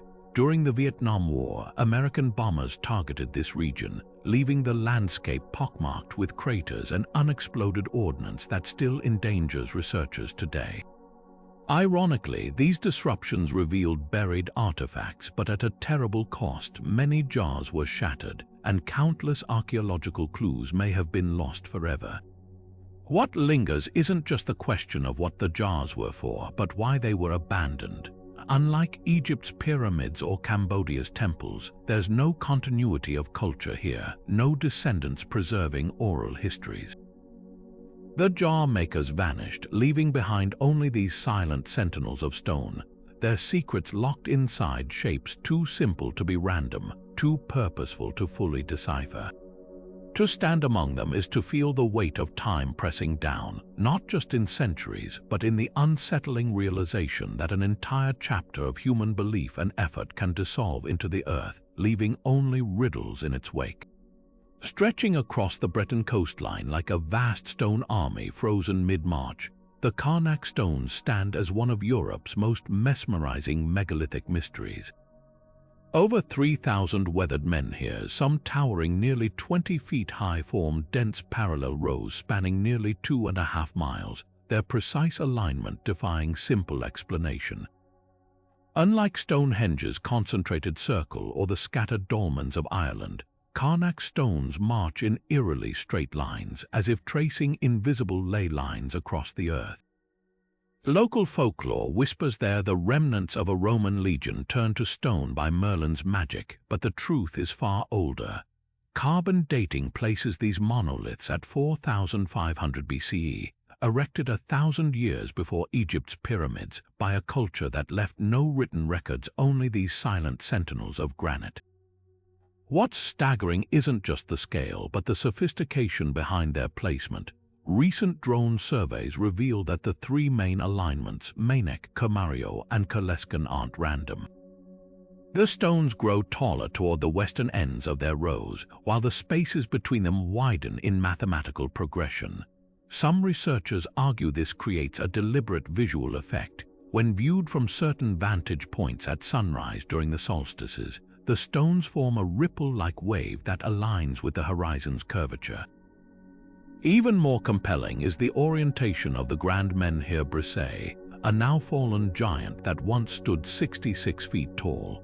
When upright, its shadow would have pierced straight through the heart of the alignments at midsummer sunrise, suggesting a celestial calendar carved into the landscape itself. Yet the stone's purpose remains as layered as the lichen clinging to their surfaces. Traditional archaeology leans toward ritual or territorial markers, but alternative theories paint a grander picture. Astronomer Alexander Thom proposed the rows functioned as a prehistoric observatory, with specific stones marking lunar standstills, the moon's most extreme positions in its 18.6-year cycle. Others note that the alignments mirror the Pleiades star cluster's rising points, a pattern echoed in megalithic sites from Scotland to Malta. Then there's the acoustic peculiarity. Struck with a quartz hammer, certain menhirs emit resonant tones, hinting at sound-based rituals lost to time. The local tales only deepen the enigma. Breton legends speak of the stones as petrified soldiers, a motif found across cultures, but here the story twists. Unlike Merlin's intervention, the Cornish version blames Saint Corneille, a pope-turned-hermit who supposedly transformed pursuing legionaries into stone. Folk rituals persisted well into the 19th century, with villagers leaving offerings at the menhirs to cure infertility or ward off storms. Some farmers still refuse to disturb them, fearing the Pierre's Falls crazy stones might wander back to their quarries at night, dragging misfortune with them. Standing among these rows at dawn, as mist slithers between the stones like spectral breath, you feel the weight of their silence. Karnak isn't just a monument, it's a language without a lexicon, a codex of granite waiting for the right key. Were they temples to forgotten gods, ancestral memory palaces, or celestial scorekeepers tracking time's rhythm? The stones keep their secrets, but their very presence challenges us to rethink the so-called primitive minds of our Neolithic ancestors. These weren't crude markers, they were the work of astronomers, engineers, and poets who saw the cosmos not as distant lights, but as a living map etched into the earth beneath their feet. And perhaps that's the most haunting truth of all, that 5,000 years ago, people looked at the same stars we do today and chose to answer them with stones. Beneath the sun-baked plains of Cappadocia in Turkey, a hidden world sprawls deep into the volcanic rock Derinkuyu, an underground city that plunges 18 stories into the earth, a labyrinth of tunnels, chambers, and passageways capable of sheltering 20,000 people. This isn't just a refuge, it's a marvel of ancient engineering, carved entirely by hand over 2,000 years ago. Imagine descending the steep staircases that spiral into the darkness, your fingers brushing against cool stone walls worn smooth by generations of hands. The air, surprisingly fresh, carries no mustiness, testament to the 55 ventilation shafts that still funnel air from the surface, some extending nearly 200 feet upward. Even more astonishing, the city's architects designed these shafts to be camouflaged, their openings disguised as ordinary wells to avoid detection by enemies above. The scale of Derinkuyu's construction is staggering. Each level served a distinct purpose: stables for livestock on the upper floors, their circular troughs carved directly into the rock, kitchens with soot-blackened ceilings from centuries of fires, wine presses and oil stores hinting at long-term habitation. Deeper down lie the communal spaces, churches with arched ceilings and simple altars, baptismal fonts, and even a schoolroom with benches hewn from the living rock. The city's defenses were equally sophisticated. Massive rolling stone doors, each weighing up to a ton, could seal off entire sections in an instant, their mechanisms so precisely balanced that a single person could operate them. These weren't just hiding places, they were fortresses designed for survival. but who built this subterranean sanctuary and why? The most compelling theory points to early Christians fleeing Roman persecution in the 2nd century CE.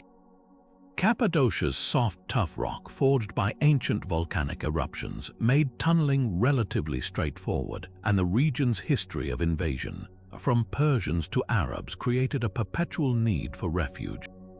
Yet Durinkuyu's origins may be even older.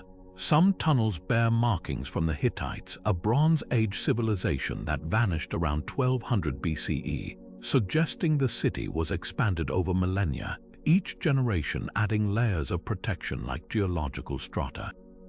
The city's abandonment around the 8th century remains another puzzle. Was it due to the Arab-Byzantine wars, or did the rise of more stable empires make such hiding places unnecessary? Perhaps the answer lies in the very walls themselves.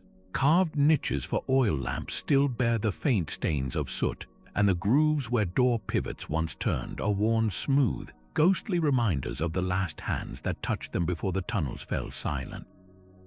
To walk these passageways today is to feel the weight of collective memory, a testament to human resilience in the face of unimaginable threats.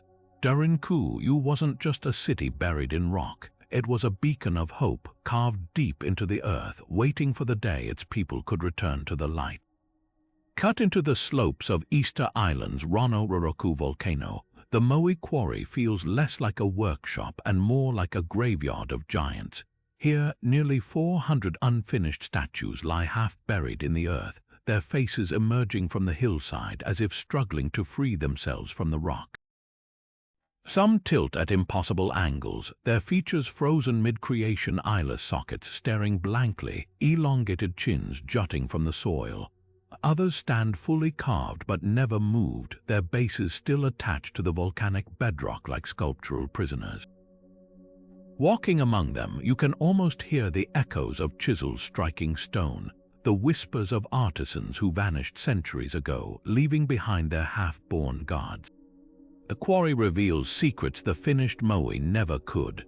Tool marks crisscross the softer, tough rock, showing how builders carved from the top down, first outlining the face and shoulders, then painstakingly separating the back from the cliffside. Wedge holes pockmark unfinished statues, evidence of a technique where workers would hammer wooden stakes into cracks, soak them with seawater to induce swelling, and split the stone with controlled precision. But the most haunting figures are the kneeling Moai rare statues carved in a seated position, their hands resting on thighs as if caught mid-prayer. These deviate from the standard upright forms, hinting at belief systems we'll never fully grasp. Transportation remains the quarry's greatest riddle. How did an island society without wheels or large animals move 50-ton monoliths miles across rugged terrain? Oral traditions speak of the statues walking with divine aid, a poetic notion that took on startling plausibility when researchers demonstrated how teams rocking Moai side to side could walk them forward with ropes. Grooves along ancient roads match this motion, their V-shaped patterns suggesting a rhythmic, swaying gait. Yet rival experiments propose alternatives, sledges atop lubricated sweet potato paste, or even a rolling system using logs as makeshift wheels. Each theory has merit, but none fully explains how the Rapa Nui transported Moai up to 11 miles without fracturing the fragile volcanic stone. Even more puzzling are the abandoned statues. Some appear deliberately buried up to their necks, possibly to stabilize them during carving, while others seem frozen mid-route, toppled face first along transport paths like casualties of some ancient catastrophe. The largest, nicknamed El Gigante, lies unfinished in the quarry at 72 feet tall and an estimated 180 tons. Had it been completed and moved, it would have dwarfed every other Moai on the island. Its abandonment whispers of a society pushing its limits too far, a warning etched in volcanic rock. Rano-Roroku's greatest lesson might be one of humanity itself. The quarry isn't just a workshop, it's a snapshot of obsession, devotion, and perhaps hubris.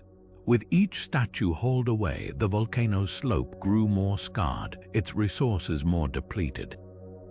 Yet the Rapa Nui kept carving, even as their paradise became a cautionary tale.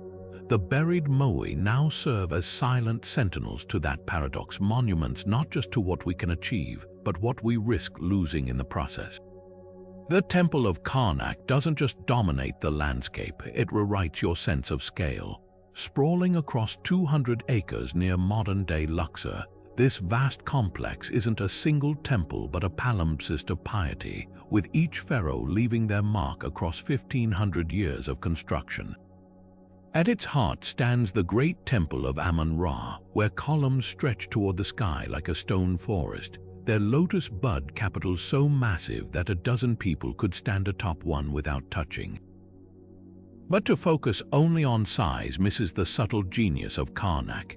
Take the hypostyle hall, a labyrinth of 134 columns where sunlight filters through gaps in the ancient roof, casting shifting patterns that mirror the movement of stars, a deliberate design choice aligning earthly worship with cosmic order. Among Karnak's most striking features are its obelisks, needles of red granite quarried over 400 miles away in Aswan. The tallest still standing soars 97 feet, its sides inscribed with hieroglyphs praising Queen Hatshepsut, who dared to rule as pharaoh in a male-dominated world. Transporting these monoliths was a feat of engineering and sheer will. Workers would have floated them down the Nile on barges during flood season, then dragged them overland using sledges and ramps, their progress lubricated by the very river they honored. The precision of their placement is even more astonishing. Each obelisk was positioned to catch the first and last light of solstice days, transforming stone into a sundial for the gods. Then there's the so-called Botanical Garden, a quiet chamber whose walls break from tradition. Instead of scenes of conquest or ritual, they bloom with delicate carvings of exotic flora and fauna, pomegranates from Syria, giraffes from Nubia, even the blue lotus of the Nile. Some scholars interpret this as a tribute to Amun-Ra's dominion over all creation, while others see it as evidence of Thutmose III's military campaigns, a kind of ancient infographic showcasing the spoils of empire. The realism of these carvings is startling. You can almost trace the veins in each leaf, count the scales on the fish, an artistic departure from the stylized norms of Egyptian art, as if the sculptor momentarily set aside symbolism to marvel at nature itself. Karnak's true power lies in its layers. Unlike static monuments, it evolved like a living organism. Later pharaohs dismantled shrines of predecessors to build anew, recycling stones like a divine game of Tetris. Akhenaten famously erased Amun's name during his monotheistic revolution, only for successors to chisel it back in after his death. Even the sacred lake, used for ritual purification, reflects this fluidity. Its waters were drawn from the Nile but symbolically linked to the primordial ocean of creation myths. To walk through Karnak is to traverse time. The air hums with the echoes of chanting priests, the scent of incense long faded but somehow still present. This wasn't just a place of worship, it was a spiritual engine where every column, every hieroglyph, every carefully aligned corridor worked in concert to sustain the universe's balance. The stones here don't just tell stories, they pulse with the heartbeat of a civilization that saw no divide between the earthly and the eternal. The fortress of Sacsayhuaman looms over Cusco like the jawbone of some forgotten giant, its zigzagging walls defying both time and logic. These aren't just stones, they're a masterclass in precision, each multi-ton block carved and fitted so tightly that not even a razor blade can slip between them. Built by the Inca in the 15th century, the site's most baffling feature isn't its scale, but the impossible geometry of its masonry. Some blocks weigh over 120 tons, equivalent to 20 elephants, yet they're shaped into interlocking puzzles with as many as 12 angles per stone. The result, walls that have withstood 5 centuries of earthquakes, their mortarless joints actually flexing during tremors, absorbing shocks that would crumble modern concrete. How did the Inca achieve such perfection without iron tools or the wheel? The quarries lie over 20 miles away, yet these megaliths were hauled uphill across rugged terrain. Some theories suggest they used log rollers and ramps, while others propose an ingenious system of ropes and counterweights, but the real enigma lies in the finishing. The stone's surfaces bear peculiar dimples and grooves marks that match no known Inca tools. Indigenous legends speak of a mythical plant juice capable of softening rock, a notion modern science hasn't entirely dismissed. Experiments with organic acids found in local vegetation show they can indeed alter stone's surface tension, making it malleable for shaping. Whether truth or tale, the technique remains lost to history. Beyond engineering, Sacsayhuaman's design pulses with symbolism. The zigzag walls mimic the lightning bolt, a sacred symbol of the god Ilapa, while the three-tiered structure aligns with the Inca triad of underworld, earth, and heavens. During the June solstice, shadows cast by the stones form perfect triangles, a celestial calendar etched in rock. Yet the site's original purpose remains debated. Was it a fortress, as Spanish chroniclers assumed, or a ceremonial center? Recent excavations uncovered underground tunnels and ritual baths, suggesting water worship played a key role. The Inca may have seen Sacsayhuaman as a living entity, its stones not just assembled but awakened. The most haunting detail, this architectural marvel was built in under 70 years, a blink in construction timelines. Modern engineers struggle to replicate such feats even with laser-guided tools. To run your hands along these walls is to touch the shadow of a civilization that turned stone into poetry. Their secrets locked in angles and joints we're still straining to comprehend. The stones don't just defy explanation, they challenge our arrogance, whispering that the past might hold technologies we've yet to rediscover. Beneath the turquoise waters off the coast of Greece, amid the wreckage of a 2,000-year-old Roman cargo ship, divers uncovered a corroded lump of bronze that would rewrite history, the Antikythera mechanism. At first glance, it resembled a piece of nautical debris, but X-rays revealed an intricate system of interlocking gears, dials, and inscriptions more complex than any device known to exist for the next 1,000 years. This wasn't just an artifact, it was a timekeeping and celestial prediction machine, a mechanical cosmos encased in a shoebox-sized frame that could track the movements of the sun, moon, and planets with astonishing precision. The genius of the mechanism lies in its miniaturization of cosmic order. 37 surviving bronze gears, some as thin as coins, worked in concert to simulate the erratic dance of heavenly bodies, even accounting for the moon's elliptical orbit, a mathematical subtlety not formally understood until Johannes Kepler in the 17th century. The front dial featured a zodiac scale and Egyptian calendar, while hidden inner components predicted solar and lunar eclipses years in advance. One fragment bears the inscription Saros, referencing an ancient eclipse cycle of 223 lunar months.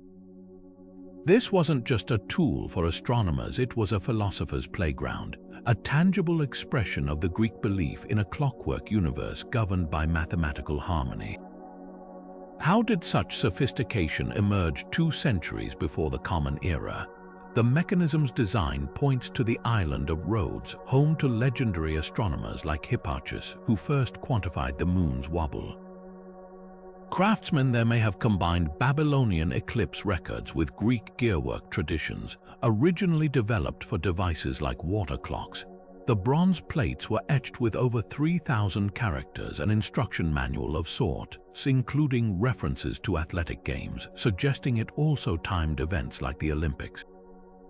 But the real shock is its differential gear, a component thought invented in the 19th century, which allowed 2 axes to rotate at different speeds essential for modeling celestial mechanics. Modern reconstructions reveal even more wonders. Turning the mechanism's handle activated a celestial ballet, pointers indicating planetary positions, a rotating black and white sphere depicting lunar phases, and even an elegant cycle of calipers dial tracking 76-year astronomical cycles. Some researchers propose it was one of many, a luxury item for wealthy patrons or navigators. Others argue it was unique, a prototype lost in transit to Rome where it might have reshaped scientific history. What lingers isn't just the mechanism's brilliance, but its isolation. Technologies this advanced vanish from the archaeological record until medieval cathedral clocks. Was it a dead end, or did its ideas secretly influence later inventors? The Antikythera mechanism forces us to reconsider antiquity's technological ceiling, not as a prelude to modern science, but as a parallel path where gears and starlight conspired to map the heavens. To hold its replica is to grasp a ghost of what might have been, had this ancient computer not sunk beneath the waves, its secrets waiting 20 centuries for the right eyes to decipher them. Beneath the quiet villages of Zhejiang Province, China, lie the Longyu Caves, an underground labyrinth of such staggering scale and precision that it defies everything we know about ancient engineering. Discovered in 1992 by a curious farmer draining a local pond, these 24 hand-carved caverns stretch over 30,000 square meters, their walls, pillars, and ceilings chiseled with uncanny uniformity. Step inside, and the first thing that strikes you isn't the darkness, but the markings, tens of thousands of parallel grooves running in near-perfect lines across every surface, as if some colossal comb had been dragged through the rock. The symmetry is so exact, so repetitive, that it feels less like manual labor and more like the work of machines, except these caves date back at least 2,000 years, to a time when even basic metal tools were precious commodities. What's truly baffling isn't just the craftsmanship, but the silence surrounding it. No historical records, no local legends, not even a single pottery shard or tool left behind to hint at who dug these caverns or why. The walls bear no inscriptions, no murals, just those eerie, relentless grooves. Even the scale of removed material is mind-bending.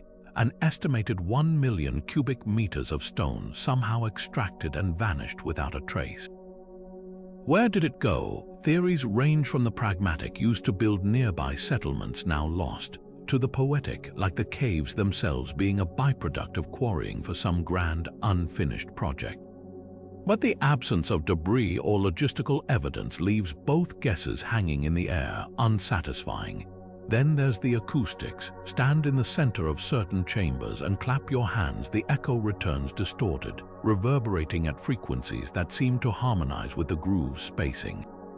Was this intentional? Some researchers propose the caves served as resonant spaces for rituals, their walls tuned to amplify chants or drumbeats.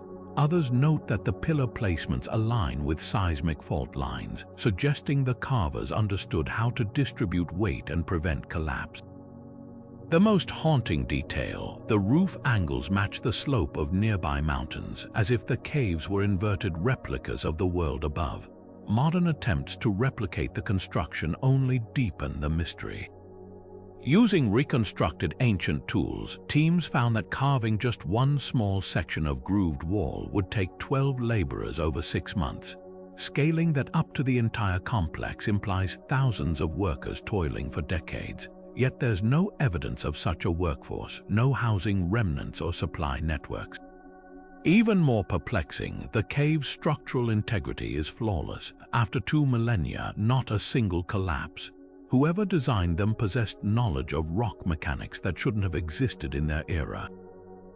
Legends offer thin consolation. One folktale speaks of a vanished dynasty punished by the gods, their capital swallowed into the earth. Another whispers of a subterranean palace for a mythical emperor. But these feel like placeholder explanations for a truth we've yet to uncover. The Longyu Caves don't just resist interpretation, they mock it. Every groove, every echoing chamber seems to ask the same unanswerable question. How could something so vast, so deliberate, leave no fingerprint on history? To walk these tunnels is to wander through the negative space of human memory, where the stones remember what we've forgotten. Rising like a mirage from the savanna grasslands of southern Africa, the stone towers of Great Zimbabwe stand as a silent rebuke to colonial arrogance. This sprawling complex of dry stone walls, some rising over 30 feet high without mortar, was the heart of a thriving kingdom between the 11th and 15th centuries, a center of wealth, power, and global trade that European explorers refused to believe Africans could have built. The very name Zimbabwe derives from the Shona phrase Dizimba Dizie Mabwe, meaning houses of stone, yet for centuries outsiders attributed these marvels to biblical figures or lost white civilizations. The truth, etched into every precisely fitted granite block, is far more compelling. At its peak, Great Zimbabwe was the nucleus of a trading empire stretching from the Indian Ocean to the Congo Basin. The city's wealth flowed from gold, not just raw nuggets, but intricately worked jewelry and ingots traded as far as China and Persia. Archaeologists have unearthed fragments of Persian pottery, Arab coins, and even Ming Dynasty celadon in the ruins, evidence of a commercial network that defied continental boundaries. The ruling elite lived atop the iconic hill complex, a fortified palace with panoramic views, while the valley below bustled with artisans crafting ivory, copper, and iron goods. The most striking structure, the conical tower, stands 26 feet tall, its purpose still debated. Some believe it was a granary symbolizing prosperity, others a phallic monument to royal authority, or even an astronomical marker aligning with solstice sunrises. The stones themselves tell a story of innovation. Rather than quarrying, builders harvested naturally weathered granite from nearby outcrops, stacking blocks so precisely that the walls have endured 7 centuries of wind and rain. The absence of mortar isn't a limitation but a feat of engineering. Each stone's weight and angle create stability, while gaps allow thermal expansion, preventing cracks. This technique, seen in later Zimbabwean sites like Kame, suggests a regional architectural tradition Europeans later dismissed as primitive. The colonial denial of Great Zimbabwe's origins is a dark chapter in archaeology.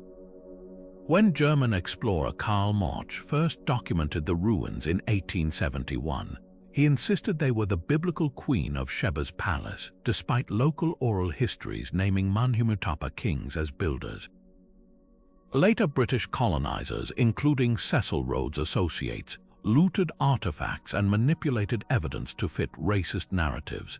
It wasn't until radiocarbon dating in the mid-20th century that the city's medieval African origins became undeniable, yet the damage lingered. Today, Great Zimbabwe's legacy is twofold, a testament to pre-colonial African sophistication and a warning about the dangers of historical erasure. Walking through the ruins, you can still see the grooves where goldsmiths sharpened their tools, the worn steps where merchants haggled, and the faint echoes of a civilization that refused to be forgotten. The stones don't just stand, they speak, challenging us to question who gets to write history and whose achievements we're conditioned to overlook. In the Bekaa Valley of Lebanon, the Temple of Baalbek stands as a testament to the audacity of ancient engineering, a place where the boundaries of what seems possible blur into the realm of myth. At its core are the trilithon stones, 3 monstrous blocks each weighing over 800 tons, hauled into place 2,000 years ago with a precision that still baffles modern engineers. But the largest of them all, the so-called Stone of the Pregnant Woman, lies abandoned in a nearby quarry, half-buried yet dwarfing even the trilithon at an estimated 1,500 tons. Picture that for a moment, a single stone slab heavier than 3 fully loaded 747 jets, cut and shaped by hand, waiting on a hillside for a transport method that never came. Baalbek's Roman builders inherited more than just sacred ground. Beneath their grand Jupiter temple lie the foundations of a far older sanctuary, one dedicated to the Canaanite sun god Baal-Hadad. This was no coincidence. The site's original name, Heliopolis or City of the Sun, reveals its ancient role as a celestial crossroads. archaeologists have uncovered evidence of worship here stretching back to the Bronze Age, with altars aligned to catch the first rays of the solstice sunrise, a tradition the Romans seamlessly co-opted when they erected their own columns to Jupiter. The transition speaks volumes. Conquerors after conquerors recognized something inherently divine in this spot, layering belief like sedimentary rock. The how of Baalbek's construction sparks fierce debate. Some theories suggest the Romans used a system of massive wooden cranes and counterweights, while others point to carved grooves in the quarry that might have allowed stones to be rocked forward on wooden sledges. Yet none fully explain how workers maneuvered these megaliths up a 60% incline to the temple platform. Even more perplexing are the earlier, pre-Roman foundation stones beneath the trilithon, some exhibiting advanced polygonal masonry interlocking blocks with multiple angles that earthquake-proof the structure. This technique, seen in Peru's Sacsayhuaman and Greece's Mycenae, hints at a lost global architectural language. Modern attempts to replicate Baalbek's feats have ended in humility. In 2014, a team using Roman-era techniques failed to move even a 1-ton block over rough terrain without modern aids. The experience casts the ancients in a new light. Their achievements weren't just about brute force, but an intimate understanding of physics, friction, and teamwork we've yet to fully grasp. To walk among Baalbek's ruins is to stand at the intersection of devotion and defiance, where every stone whispers that the impossible is just a matter of perspective. High in the arid cliffs overlooking the Dead Sea, a Bedouin shepherd's errant thrown rock in 1947 shattered the silence of millennia, and with it our understanding of religious history. The echoing crack led him to a hidden cave where clay jars harbored the first of what would become known as the Dead Sea Scrolls, ancient manuscripts dating from the 3rd century BCE to the 1st century CE. These weren't just fragments, they were a time capsule preserving the oldest known copies of the Hebrew Bible, along with apocalyptic texts, community rules, and mysterious commentaries that would ignite decades of scholarly debate. The scroll's survival is a miracle of climate and concealment. The Dead Sea's hyper-arid environment, with its low elevation and consistent dryness, acted as a natural preservative, protecting the delicate parchment and papyrus from decay. Some documents were tucked into jars sealed with bitumen, while others lay wrapped in linen inside niches carved into the cave walls. The most intact scrolls, like the nearly complete Isaiah scroll, stretch over 24 feet when unrolled, their Hebrew script so vivid it could have been penned yesterday. But many arrived in the hands of scholars as brittle, carbonized lumps, requiring painstaking techniques to unfold. Early conservators used humidifiers and surgical tools, while modern imaging like multispectral analysis now reveals letters invisible to the naked eye. What the scrolls reveal is nothing short of transformative. Alongside expected biblical books like Deuteronomy and Psalms were previously unknown works, the War Scroll outlining an apocalyptic battle between the Sons of Light and Sons of Darkness, the community rule detailing the rites of a devout sect, and the enigmatic copper scroll listing hidden treasures of gold and silver. The diversity of texts paints a portrait of Second Temple Judaism far more varied than previously imagined, with competing interpretations of scripture, messianic expectations, and communal practices. The identity of the scroll's authors remains contested. The prevailing theory ties them to the Essenes, a separatist group described by ancient historians as living ascetically near the Dead Sea. Archaeological ruins at Qumran, with its ritual baths and scriptorium, seem to support this, yet some scholars argue the caves served as a geniza, a storage place for sacred texts, collecting writings from multiple Jewish groups across Judea. The scroll's very diversity suggests a vibrant intellectual landscape where ideas clashed and evolved, long before the crystallization of rabbinic Judaism or Christianity. Perhaps most startling are the textual variations they reveal. The scrolls show that biblical books like Jeremiah existed in differing versions before standardization, challenging notions of a single, unchanging scriptural tradition. Passages paralleling the New Testament, like the Son of God, text describing a messianic figure with divine attributes, hint at shared theological soil between early Christians and Jewish movements of the time. The scroll's legacy is still unfolding.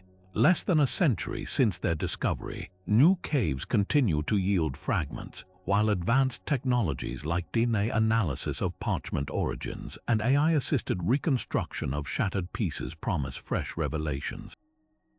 To study them is to witness the birth pangs of Western religious thought, where every faded line, every cryptic phrase, holds the potential to rewrite what we thought we knew about faith's earliest whispers. Deep in the Ardèche Gorge of southern France, the Chauvet Cave's walls flicker to life under flickering torchlight, not with graffiti or crude etchings, but with a breathtaking gallery of Ice Age masterpieces. Rediscovered in 1994 by 3 spelunkers, this underground sanctum had been sealed by a rockfall over 30,000 years ago, preserving its contents like a time capsule from humanity's first artistic dawn. What they found inside wasn't just ancient, it was revolutionary. Hundreds of animals gallop across the limestone canvas, woolly rhinoceroses locked in combat, lions stalking prey with taut muscles, mammoths with curling tusks so lifelike you can almost hear their trumpeting calls. These aren't static sketches, they're dynamic compositions with artists using the cave's natural contours to create depth. A boulder becomes a charging bison's shoulder, a recess transforms into a cave bear's den. The sophistication of technique shatters every assumption about Paleolithic art. Many figures were drawn using a form of perspective overlapping limbs and staggered herds, creating a sense of movement that wouldn't be rediscovered until the Renaissance. Charcoal strokes vary from delicate wisps to bold outlines, while red ochre handprints anchor the walls with human presence, but the true genius lies in the torchlight effect. By painting on curved surfaces and using the play of shadows, the artists made their creations appear to move as flames danced across them. An ancient proto-cinema designed to captivate audiences huddled in the dark. Recent 3D scans even reveal engravings invisible to the naked eye, suggesting some images were meant to be revealed only under specific lighting angles during rituals. Why seal such marvels? The cave's geology offers clues. The entrance collapse wasn't accidental, it was likely triggered intentionally, either to protect sacred space or to retire the site after generations of use. Footprints preserved in the soft clay tell a poignant story. A child's tracks walking alongside a wolf's or perhaps a domesticated dog's, both circling a single torch mark before the cave was closed forever. Chemical analysis shows the artists returned over centuries, adding new layers without defacing the old testament to enduring tradition. Chauvet's greatest mystery isn't how they painted, but why with such virtuosity. Unlike later cave art focused on hunted game like deer, here predators dominate lions, hyenas, and bears, animals rarely eaten but deeply feared. Some researchers propose these were shamanic visions mapping spirit realms. Others see a proto-encyclopedia recording species before climate change erased them. Whatever their purpose, the paintings pulse with something timeless, not primitive experiments, but the full flowering of human imagination. To stand before them is to witness the moment our ancestors stopped merely surviving and began to truly see, transforming fear into beauty, shadows into stories, and a limestone wall into the world's first masterpiece. Perched on Malta's rugged southern cliffs, the Hypogeum temple complex rises from the limestone like a hymn to the divine feminine. Built between 3600 and 3200 BCE, these massive stone structures predate both Stonehenge and the pyramids by a millennium, their curved walls and trilithon doorways whispering of a culture obsessed with cycles, of life, of seasons, of celestial motion. What sets Hypogeum apart isn't just its age, but the intimacy of its artistry. Here, abstract sculptures of voluptuous women, affectionately called fat ladies by archaeologists, rub shoulders with spirals and pitted designs that seem to pulse with symbolic meaning. These aren't crude fertility symbols, they're masterpieces of Neolithic expression, their exaggerated hips and thighs carved with a reverence that transcends mere idolatry. Some researchers argue these figures represent a mother goddess, a deity of abundance worshipped across prehistoric Europe. Others see them as ancestral emblems, a way to physically manifest the connection between the living and the dead. The temple's architecture reveals an equally sophisticated worldview. The south-facing entrance captures the rising sun during the summer solstice, its rays filtering through an elliptical oracle hole to cast a beam that gradually illuminates a stone slab at the far end of the central chamber. This solar alignment isn't just spectacle, it's precision engineering. The builders positioned the hole so the sun's path divides into two distinct beams as it passes through, creating a phenomenon that marks the solstice's exact date. Even more striking is the autumn equinox alignment, when sunlight pierces a smaller aperture to strike a carved niche, suggesting the temple functioned as both calendar and cosmic theater. But the true genius of Haga Kim lies in its imperfections. Unlike later megalithic sites with uniform stones, this temple embraces organic forms. Its builders used Globigerina limestone, a softer rock that allowed for intricate carvings but also erodes easily, a deliberate choice favoring artistry over permanence. The so-called honeycomb walls, with their pockmarked surfaces, may have held libations or offerings, their textures enhancing sound during rituals. Recent acoustic studies show certain chambers amplify voices at specific frequencies, creating reverberations that mimic a chorus of whispers, a sonic effect that could have been harnessed to conjure the voices of spirits or gods. The temple's decline mirrors Malta's mysterious archaeological silence around 2500 BCE. Was it climate change invading cultures or a spiritual shift that emptied these sacred spaces? The stones don't say. Yet to walk through Haga Kim today, especially at dawn when the solstice light creeps across the floor, is to feel the weight of a question etched into every curving wall and rounded statue. What does it mean to worship not just the divine, but the very forces that sustain life itself? The answer, like the morning light slipping through ancient apertures, remains just out of reach, a glimmer of understanding that fades as quickly as it appears. Beneath the waves off India's western coast lies a submerged ruin that blurs the line between myth and history, the legendary city of Dwarka. Ancient Hindu scriptures like the Mahabharata and Puranas describe it as Krishna's celestial kingdom, a fortress of gold and emerald with gates so massive they required divine strength to open. According to tradition, the city sank into the sea after Krishna's death, marking the end of an era. For centuries, these accounts were dismissed as allegory, until marine archaeologists began pulling artifacts from the seabed near modern-day Dwarka, uncovering stone anchors, pottery shards, and even submerged walls that date back over 3,500 years. The most compelling discoveries lie 30 to 40 feet underwater, where sonar imaging has revealed grid-like structures eerily reminiscent of urban planning. Massive stone blocks, some weighing hundreds of pounds, form foundations that extend over half a mile along the ocean floor. Divers have recovered artifacts inscribed with script matching the Harappan civilization's writing system, suggesting a trade network spanning the Indus Valley and beyond. One particularly striking find is a stone prism engraved with a three-headed animal and iconography that mirrors descriptions of Dwarka's royal insignia in ancient texts. The submerged settlement's layout even corresponds to the Mahabharata's account of Krishna's city, with distinct sectors for palaces, markets, and temples. But what could have sent this thriving port beneath the waves? Geological studies point to a catastrophic event around 1500 BCE, a period marked by seismic upheavals and rising sea levels. Core samples from the Gulf of Combat show layers of sand and shell debris consistent with a sudden inundation, possibly triggered by a tsunami or land subsidence.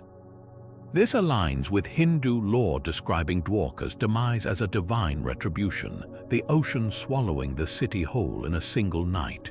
Modern technology offers haunting glimpses of that moment. Side-scan sonar images reveal what appear to be collapsed pillars and staircases frozen mid-tumble, as if the city's final seconds were preserved in stone. Yet Dwarka's legacy transcends archaeology. For millions of Hindus, these underwater ruins are tangible proof of sacred history, a bridge between scripture and science. Pilgrims still flock to the modern temple of Dwarkadhish, built atop the ancient city's supposed shoreline, where priests recite tales of Krishna's exploits over the very waters that conceal his kingdom. The sea here isn't just a grave, it's a reliquary, guarding secrets that continue to surface with each tide. To dive these depths is to navigate a liminal space where faith and fact converge, each wave whispering echoes of a golden age long vanished but never forgotten.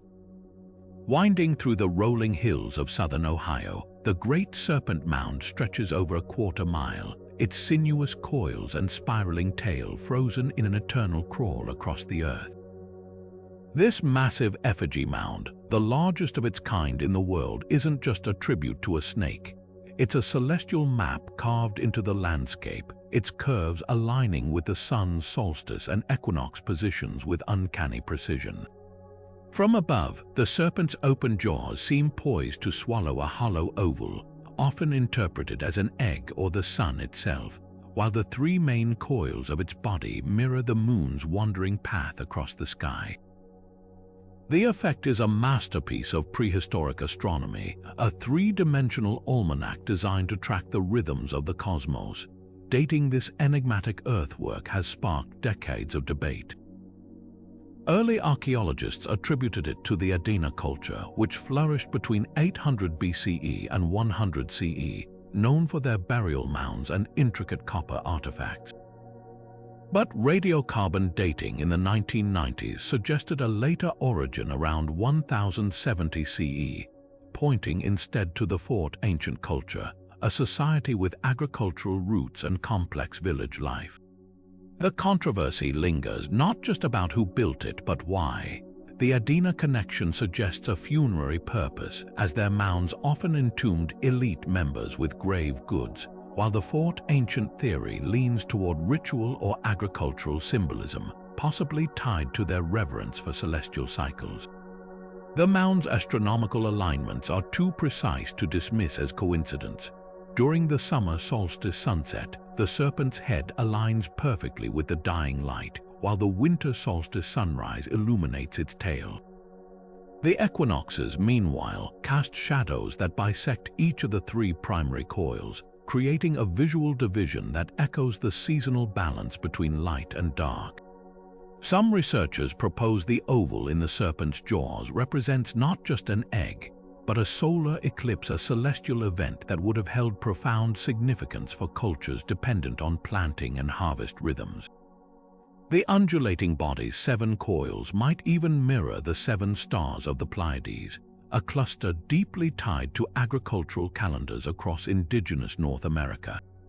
Yet the serpent's meaning transcends practicality. For many indigenous nations, including the Shawnee and Cherokee, the mound is a spiritual landmark, a representation of the great serpent or horned serpent, a being woven into creation stories as a guardian of sacred knowledge or a bridge between worlds. Oral traditions describe serpent symbolism as far back as the Mississippian era, linking the mound to larger cultural narratives about renewal and cosmic order. Modern visits during solstice events reveal an uncanny energy, the way morning mist clings to the serpent's curves like breath, or how the setting sun seems to set the grass ablaze along its spine. What lingers isn't just the question of who built it, but how it endured. Unlike stone monuments, earthworks are vulnerable to erosion and plowing, yet the serpent mound has resisted time's wear. Its preservation hints at something deeper, a collective memory, a reverence that compelled generations to maintain it long after its builders vanished. To walk its path today is to tread the line between earth and sky, between history and myth, following a serpent that still whispers secrets to those who pause to listen. Rising from the golden sands of Sudan like a fleet of stone arrows, the pyramids of Mara defy every expectation set by their Egyptian cousins. Where Giza's monuments slope gently toward the sky, these Nubian wonders shoot upward at dizzying 70-degree angles, their sharp silhouettes cutting the horizon like daggers. Built by the Kingdom of Kush between 700 BCE and 300 CE, this necropolis holds over 200 pyramids, their compact bases and steep sides reflecting a distinct architectural vision. The difference isn't just aesthetic, it's cultural. While Egyptian pyramids celebrated god-kings, Mara's tombs honored warrior queens, merchant princes, and a civilization that briefly turned the tables on its northern neighbor, conquering Egypt itself during the 25th dynasty. Step closer and the pyramids reveal another striking departure. Their entrances face east, not north like Egypt's, aligning with the rising sun and the Kushite belief in resurrection tied to solar cycles. The surviving capstones, carved with intricate lotus and sun disk motifs, hint at elaborate crowning ceremonies lost to time, but the real revolution lies inside the tombs. Unlike Egypt's treasure-laden chambers, Mara's burial rooms were Spartan, focusing on symbolic offerings rather than material wealth, beaded nets to cloak the dead in divine protection, archery equipment for the afterlife, and vivid frescoes depicting the deceased feasting with gods. The walls whisper of a culture that blended Egyptian influences with distinctly African traditions, from the lion-headed god Apedemak to the worship of the Kandake, the Kushite queen mothers who wielded power equal to kings. The Kandakes were no figureheads. Inscriptions and Roman accounts describe these queens leading armies and brokering trade deals. Amenishakito, one of the most formidable, left behind a trove of gold jewelry in her pyramid, including a signet ring bearing her name, defying Rome's demand for tribute. Her successor, Amenhotep, rebuilt temples and erected stelae depicting herself smiting enemies, a pose traditionally reserved for male pharaohs. These rulers didn't just mimic Egypt, they challenged it. At the height of their power, Kushite kings like Pi marched north, seizing Thebes and Memphis to establish the Black Pharaohs dynasty, ruling Egypt for nearly a century. Their reign introduced Nubian customs, like the distinctive double uraeus crown symbolizing dominion over both lands. Yet Mara's rivalry with Egypt was more nuanced than warfare. The Kushites adopted hieroglyphs but developed their own script, Meroitic, which remains only partially deciphered. They worshipped Ammon but built temples to indigenous gods like the lion-headed Apedemak, whose sanctuary at Nokka shows reliefs of the king receiving life from the queen, an unthinkable power balance in patriarchal Egypt. Even in decline, Mara resisted absorption.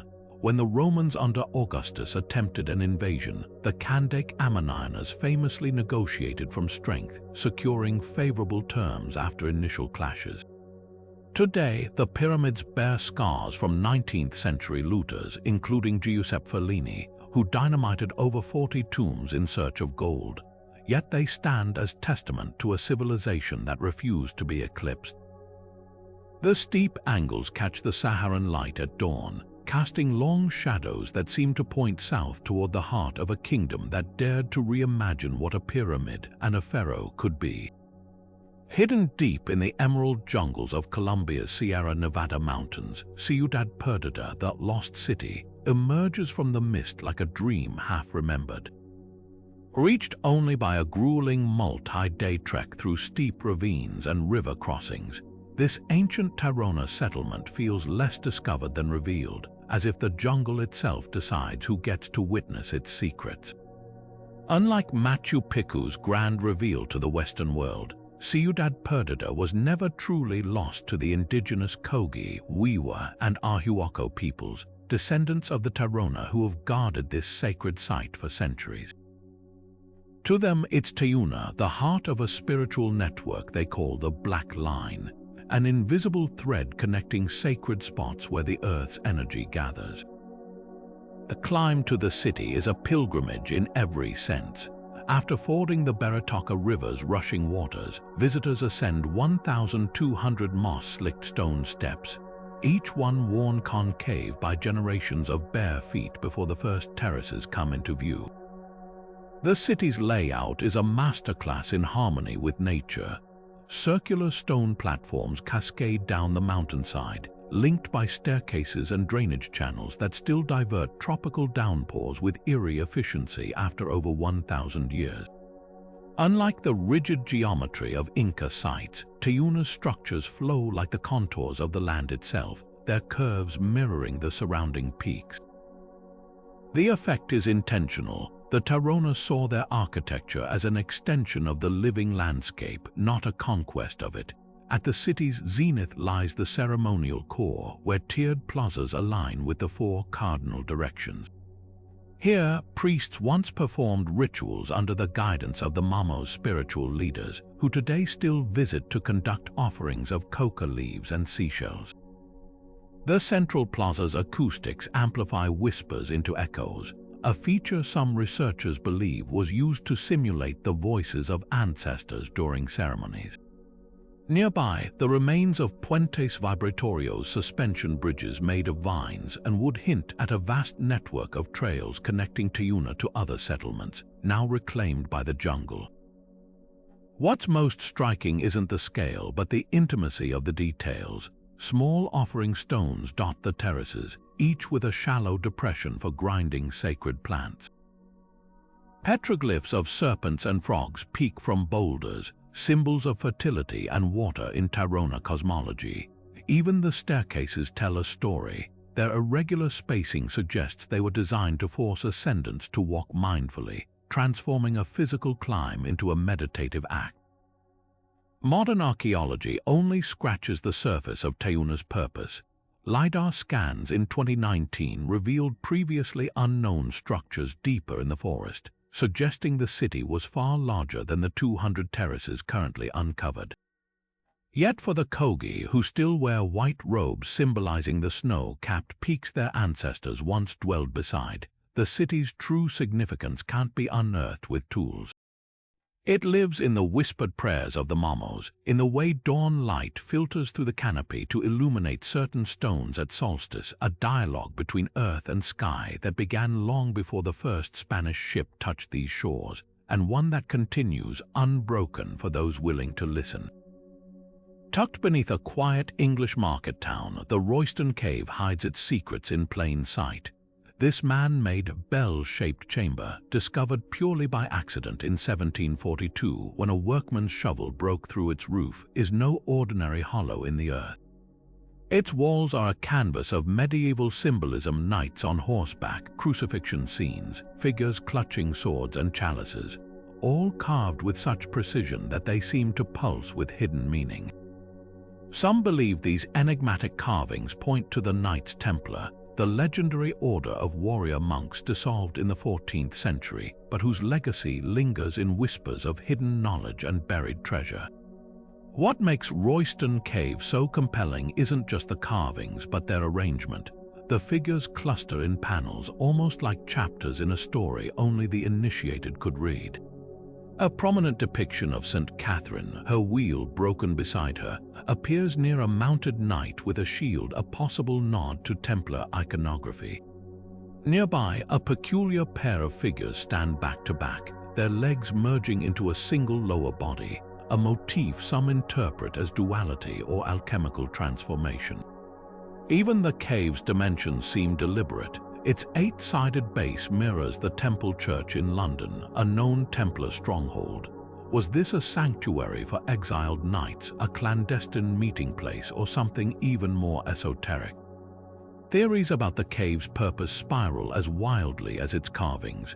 One persistent idea links it to Queen Elena of Castile, whose cross once stood nearby. Pilgrims visiting her shrine may have used the cave for meditation, its cool, dark interior offering respite from the world above. Others suggest it was a hermitage, its lone occupant carving prayers into the walls over decades of solitude. But the most tantalizing hypothesis ties it to the Templars' rumored treasure. After the Order's brutal suppression, surviving members allegedly went underground literally. Could Royston Cave have been a temporary hiding place for relics or documents smuggled from Paris before being dispersed to other secret locations? Modern technology has only deepened the intrigue. Laser scans reveal tool marks suggesting multiple phases of carving, as if the cave's story was written and rewritten over generations. Soil analysis hints at ritual fires, while acoustic testing shows the chamber amplifies certain frequencies perhaps designed to enhance chants or oral traditions. Yet for all our tools, the cave resists easy answers. Local legends speak of tunnels branching toward Baldock and even Cambridge, though none have been found. The carvings themselves, worn by centuries of damp and soot, seem to shift under the light, their meanings as fluid as the history they inhabit. To step into Royston Cave today is to enter a puzzle without a solution. The figures on the walls don't just depict the past, they interrogate it, asking us to consider how much we've misunderstood about the medieval world. Were these carvings acts of devotion, defiance, or something in between? The stones won't say. They only echo softly with the weight of questions we're still learning how to ask. The ruins of Bangar Fort crouch in Rajasthan's Aravalli Hills like a warning carved in sandstone, a place where history and horror twist together so tightly they become inseparable. Built in the 17th century by Raja Madho Singh, this sprawling complex of palaces, temples, and bazaars was once a jewel of Rajput architecture, its grandeur visible in the still intact frescoes and ornate gateways. But today, its crumbling arches and overgrown courtyards are infamous for something far darker: the curse that supposedly doomed its inhabitants and left the land permanently haunted. At the heart of the legend is the tale of Guru Balu Nath, a revered ascetic who meditated on the fort's chosen site. When Madho Singh sought his blessing to build, the Guru agreed, with one dire condition: the palace's shadow must never touch his dwelling or the city would perish.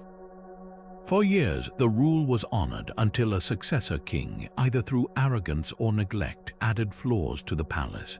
As the shadow crept over the Guru's hut, the curse was unleashed. Within months, Bangar fell to invading forces, its people slaughtered, its streets left to the ghosts, but the lore grows thicker. Another version tells of a sorcerer named Singhia, who fell obsessively in love with Princess Ratnavati. When his enchanted oil, meant to bewitch her, was spilled by the princess's vigilance, it ignited, burning him alive. With his dying breath, he cursed the kingdom to ruin. Locals swear his spirit still lingers, pulling visitors into forbidden corners after sundown. The Archaeological Survey of India has taken the legends seriously enough to post signs prohibiting entry between sunset and sunrise, a rare official acknowledgement of the supernatural. What makes Bangar's stories so enduring isn't just their drama, but the unsettling details whispered by those who have dared the night. Villagers speak of disembodied laughter echoing from the Gopinath temple, of cold spots in the summer heat where no breeze stirs. Even skeptics report camera failures and sudden battery drains, as if the fort itself resists documentation. Yet the most chilling accounts come from those who have camped illegally after dark, describing an oppressive weight on their chests, shadow figures darting between pillars, and an overwhelming urge to flee. The truth may lie in the stones themselves. Bangar's acoustics amplify even whispers into echoes that slither along its corridors, creating the illusion of unseen voices. Its strategic location, perched on a trade route, made it a battleground for warring kingdoms, so the tales of slaughter hold historical weight. And then there's the psychology of place. The human mind, faced with decay and isolation, is wired to conjure the spectral. To walk Bangar's ruins at dusk, as shadows stretch like grasping fingers across the dance hall where Ratnavati once twirled, is to straddle the line between folklore and fear. The fort doesn't just tell a ghost story, it becomes one. Its stones breathing with the weight of every whispered curse, every panicked footstep of those who have fled its moonlit courtyards. Whether the curse is real or imagined, Bangor's power lies in its refusal to be forgotten. Even in ruin, it demands we remember and shudder. In the quiet suburbs of Homestead, Florida, a peculiar monument stands as a testament to one man's obsession, a sprawling garden of massive coral blocks sculpted into thrones, tables, and even a working sundial, all crafted by a single, reclusive man, Edward Leedskalnin.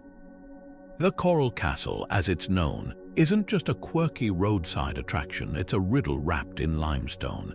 Its creation so baffling that even engineers and physicists struggle to explain how a 5-foot-tall, 100-pound Latvian immigrant could single-handedly manipulate stones weighing up to 30 tons. Leedskalnin claimed he'd unlocked the secrets of the ancient Egyptians, insisting the pyramids weren't built with ramps and slave labor, but with lost knowledge of magnetism and anti-gravity. And if his boast sounded like delusion, the proof is in the precision of his work. Each block fits together with seams so tight they reject even the thinnest blade, mirroring the megalithic masonry of civilizations we still don't fully understand. The methods behind this feat are as enigmatic as the man himself. Working mostly at night under the cover of darkness, Leedskalnin refused to let anyone witness his process. Neighbors reported hearing him sing softly as he worked, but no groaning pulleys or clattering machinery, just the occasional metallic tap, as if he were gently coaxing the stones into place. When asked how he managed it, he'd cryptically reply that he understood the secrets of the pyramids, hinting at a mastery over the Earth's natural energies. Some theorists point to his bizarre homemade devices, like a strange metal contraption he called his perpetual motion holder, which he claimed harnessed invisible forces. Others note his obsession with magnetism. He once boasted he could see magnetic fields swirling around people like auras. Modern experiments suggest he might have used a form of harmonic resonance, tuning the stones to vibrate at frequencies that reduced their effective weight, making them easier to maneuver. But the Coral Castle's true mystery isn't just how it was built, it's why. The entire project was a monument to lost love. At 26, Leedskalnin was jilted by his 16-year-old fiancée, Agnes Scuffs, just days before their wedding. Heartbroken, he immigrated to America and spent the next 28 years carving this sprawling tribute, even including a Sweet 16 rocking chair and a heart-shaped table, as if freezing his grief in stone. Some say Agnes's rejection unlocked a furious creative energy. Others whisper it drove him to madness, his loneliness channeled into a dialogue with the earth itself. The castle's most haunting feature is its 9-ton gate, a single block of coral so perfectly balanced that a child could push it open with a fingertip. For decades, it rotated without friction, a marvel of engineering until it suddenly seized in the 1980s. When engineers dismantled it, they found no bearings, no gears, just a crude metal rod and an unseen mechanism Leedskalnin had devised in secret. Even today, restored, it moves with eerie smoothness, as if obeying laws its creator alone understood. To walk through the Coral Castle is to step into a paradox, a place where heartbreak and genius collide, where the impossible feels tangible, if just out of reach. Leedskalnin left no blueprints, no journals explaining his methods, just a single cryptic clue: everything is energy. Whether he tapped into some forgotten science or simply willed the stones into submission through sheer obsession, his legacy endures as a challenge to our understanding of physics, history, and the untapped potential of the human mind. The Coral Castle doesn't just defy gravity, it defies explanation, standing as a monument not just to lost love, but to the unyielding mystery of how much we still don't know. High on the windswept Bolivian Altiplano, the ruins of Puma Punku defy logic, with every jagged stone slab and geometric fragment scattered across the earth. These shattered remains of what was once a grand temple complex aren't just ancient, they're impossible. at least by conventional understanding of pre-Incan technology. The andesite blocks here, some weighing over 130 tons, are cut with such razor-sharp precision that their edges still gleam like fresh tool marks, their surfaces polished to a near-mirror finish. But it's the geometry that truly stuns. Rectangular slots, perfect 60-degree angles, and interlocking channels are carved into the stone with a consistency that suggests machine-like accuracy. Yet this site dates back to around 500 CE, over a millennium before the Inca Empire rose. The most baffling features are the H-shaped clamps grooves precisely chiseled into matching blocks, designed to hold metal braces that once locked the stones together without mortar. Archaeologists have found traces of a mysterious copper alloy in these grooves, but no smelting facilities or tools capable of such fine metalwork have been discovered nearby. Even more perplexing, some blocks feature dovetail cuts and recessed niches so intricate they resemble modern industrial components, as if part of some vast, ancient machinery we've yet to comprehend.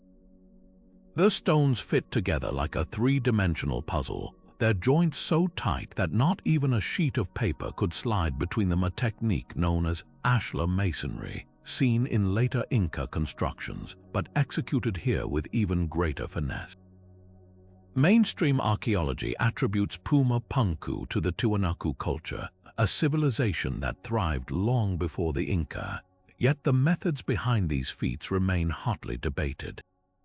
Traditionalists argue the Tiwanaku used simple stone hammers and abrasives, pointing to nearby quarries where similar rock was extracted. But experiments with reconstructed tools yield crude results compared to Puma Punku's surgical precision. The andesite here is notoriously hard, ranking just below diamond on the Mohs scale. How did workers achieve such flawless surfaces without metal harder than copper? Alternative theories range from lost high-tech tools to controversial ancient astronaut hypotheses, but one compelling middle ground emerges. The Tiwanaku might have mastered a forgotten form of geopolymer chemistry. French chemist Joseph Davidovits proposed that certain blocks could be reconstituted stone, a paste of crushed rock mixed with organic binders, poured into molds like concrete. This would explain the uniformity of cuts and the absence of tool marks. Yet even this theory falters when confronted with the megalithic foundations, where multi-ton slabs show no signs of being cast. Perhaps the most haunting question isn't how Puma Punku was built, but why it was destroyed. The site lies in a jigsaw of shattered blocks, as if hit by a cataclysmic force. Local Aymara legends speak of a great upheaval when the sky fell, possibly referencing an ancient seismic event or flood. Geological studies reveal traces of prehistoric tsunami deposits nearby, hinting at a disaster that could have shattered the complex in moments. To walk among Puma Punku's ruins is to stand at the edge of a technological black hole. The stones don't just challenge our timeline of human innovation, they mock it, their precision a silent rebuke to every assumption about what ancient cultures could or couldn't achieve. Whatever secrets they hold remain locked in those geometric grooves, waiting for the day our understanding catches up to the ambitions of those who shaped them. In the heart of China's Sichuan Basin, the Sangsingdui masks stare out from the depths of history with eyes that seem to pierce through time itself.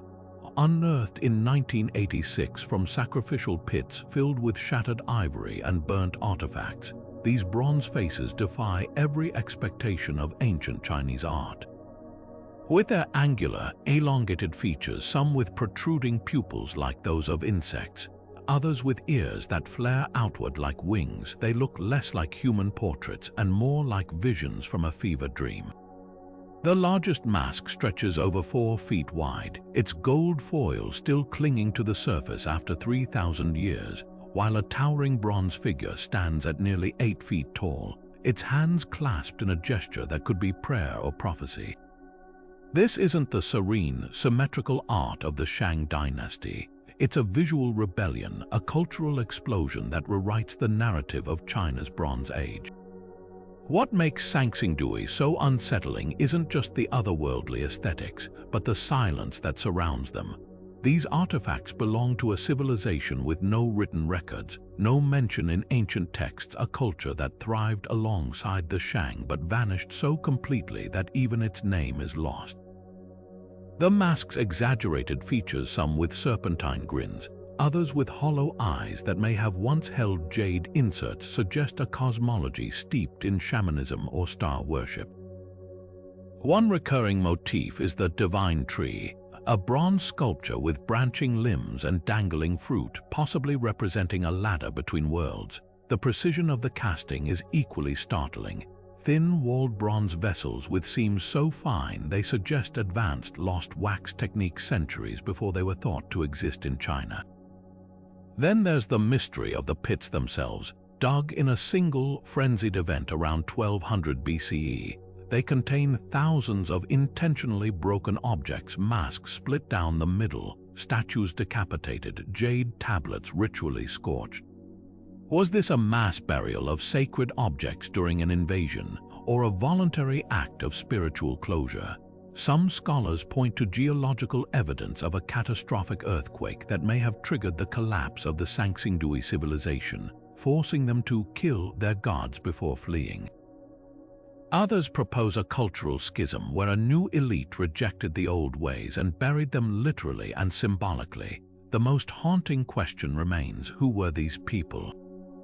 DNA from skeletal remains links them to the Shu kingdom, later mentioned in Zhou dynasty texts as a land of sorcerers and strange customs.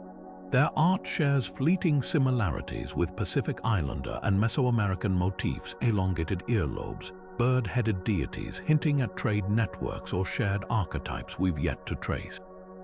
But the masks refuse to be categorized. They exist outside time, outside tradition, as if their creators glimpsed something beyond the tangible world and poured that vision into bronze. Standing before these faces today, you don't just see artifacts, you feel the weight of a lost dialogue. The Sanxingdui masks are more than art. They're fragments of a language without a key, a reminder that history isn't a straight line but a labyrinth where entire civilizations can vanish, leaving only their most haunting questions cast in metal, waiting for us to listen. Rising like a solitary sentinel above Northern California's forests, Mount Shasta doesn't just dominate the landscape, it ignites the imagination. This dormant volcano, crowned with perpetual snow even in summer, has long been a magnet for stories that defy explanation. Among the most enduring is the tale of the Lemurians, an advanced civilization said to have fled their sinking continent thousands of years ago, carving out a crystalline city named Telos deep within the mountain's caverns. Locals speak of tall, robe-clad figures glimpsed in nearby towns, purchasing supplies with strange gold coins before vanishing into thin air. These supposed Lemurians are described as telepathic peacekeepers, guarding ancient wisdom and advanced technology until humanity is ready to receive it. While mainstream archaeology dismisses Lemuria as a 19th-century theosophical myth, the sheer persistence of these accounts, from early settlers to modern hikers, suggests something more than mere folklore at work. The mountain's geological oddities fuel the mystery. Strange electromagnetic anomalies disrupt compasses near certain slopes, while underground streams occasionally spew bubbles of harmless but odorless gas, creating an eerie, mist-shrouded atmosphere perfect for otherworldly encounters. In the 1930s, a prospector named J.C. Brown claimed to have discovered a network of tunnels lined with gold artifacts and hieroglyphics, only to disappear before leading investigators back to the site. More recently, declassified military documents reveal that Shasta was a hotspot for UFO activity during the Cold War, with pilots reporting disc-shaped craft entering and exiting the peak at impossible speeds. Some ufologists propose the mountain isn't just a hiding place for lost civilizations, but an intergalactic waypoint, a theory bolstered by the nearby town of McLeod's infamous Shasta lights, glowing orbs filmed dancing in geometric patterns above the tree line. Yet the mountain's spiritual pull transcends conspiracy theories. For the indigenous Wintu people, Shasta has always been sacred, a place where the Creator descended to shape the world. Modern mystics flock to its slopes for vortex healing and meditation, drawn by what they describe as palpable energy surges near springs like Panther Meadow. Even skeptics admit there's an uncanny stillness here, as if the mountain itself is listening. The real enigma of Shasta may lie not in proving or debunking legends, but in understanding why this particular peak has inspired such devotion across cultures and centuries.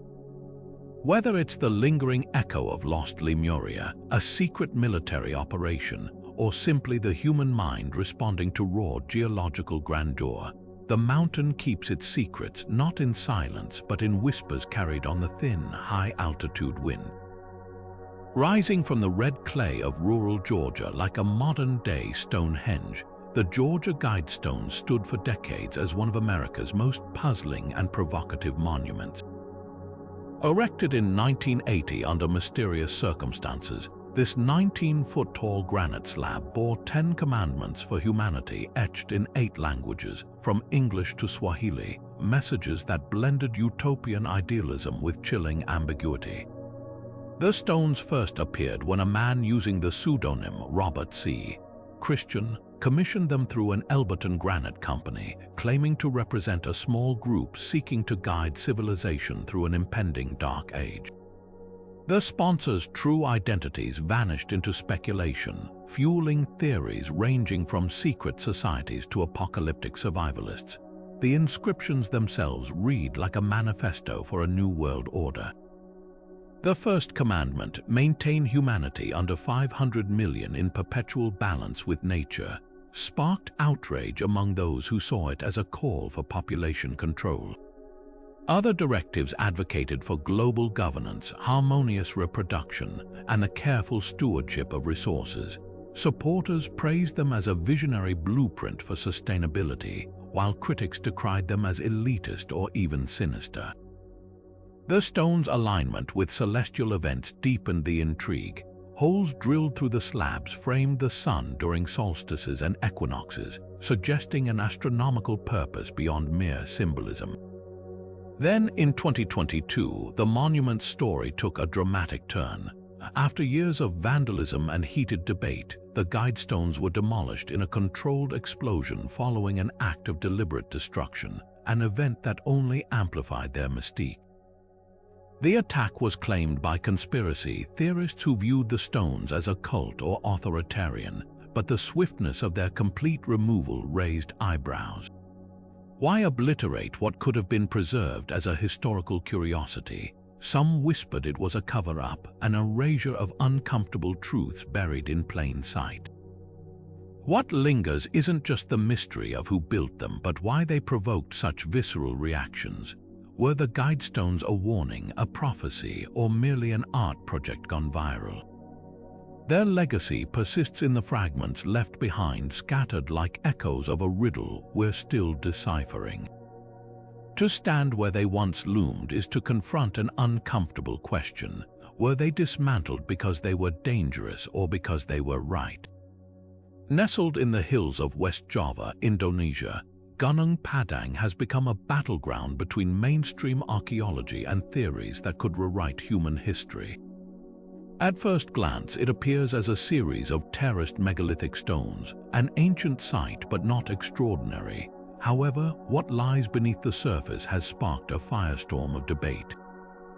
Some researchers claim this isn't just a hill, it's the world's oldest pyramid, dating back an astonishing 20,000 years. If true, it would predate the pyramids of Egypt by 15 millennia and Stonehenge by 12, forcing us to reconsider everything we know about early human civilization. The controversy centers on underground surveys revealing layers of what appear to be man-made structures beneath the visible megaliths. Ground-penetrating radar and seismic tomography suggest hidden chambers, artificial cavities, and even what could be step terraces built into the hillside. Core samples extracted from deep drilling contain what some argue are worked stones, columns of andesite and basalt, arranged in patterns inconsistent with natural geology. Proponents of the pyramid theory, like Indonesian geologist Danny Hilman Natawajogja, point to carbon dating of organic material trapped between these stones, which return dates stretching back to the last ice age. But skepticism runs deep. Mainstream archaeologists caution that natural geological processes can create formations that mimic human construction. The Indonesian Archaeological Society has dismissed the pyramid claims, arguing that surface megaliths likely date to a more conventional 2,000 to 5,000 years ago, consistent with other Southeast Asian sites. They warn that cherry-picked data and sensationalism risk overshadowing rigorous science. What makes Gunung Padang so compelling isn't just the dispute over its age, but its tantalizing hints of lost sophistication.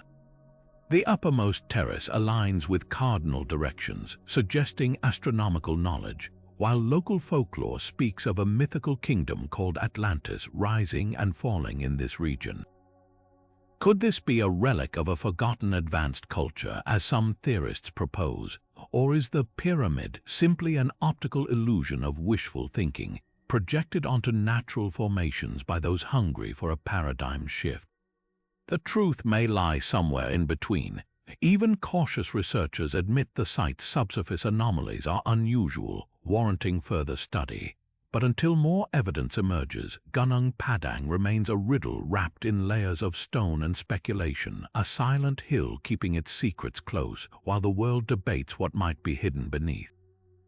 In the sun-scorched expanse of Mauritania's Sahara Desert, a geological marvel stares up at the sky like a giant's fingerprint pressed into the earth. The Richat structure, better known as the Eye of the Sahara, is a sprawling bullseye of concentric rings stretching nearly 30 miles across, so vast it's best seen from space. But what makes this natural formation extraordinary isn't just its striking symmetry. It's the tantalizing possibility that these eroded ridges and valleys might be the bones of a legend.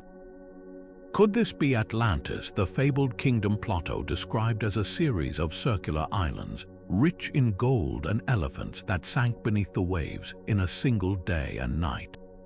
The debate has split historians and geologists for decades, turning this remote patch of desert into a battleground of imagination and evidence.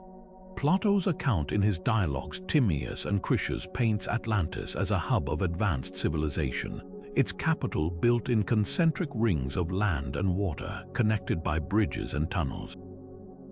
The Richat's topography mirrors this almost eerily. Its alternating bands of resistant quartzite and softer sedimentary rock, weathered over millennia, create the illusion of man-made canals and embankments. Even more compelling are the geological surveys revealing submerged river channels beneath the Sahara, suggesting the region was once lush and habitable before desertification around 5,000 years ago. Add to that the presence of ancient marine fossils in the area, and suddenly, the idea of a sunken city doesn't seem so far-fetched, just misunderstood.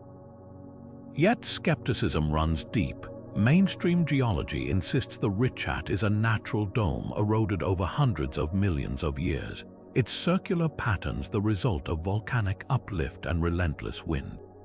Critics point out that Plato placed Atlantis beyond the Pillars of Hercules, modern Gibraltar, though some scholars argue the ancient Greeks' geographical knowledge was fuzzy at best.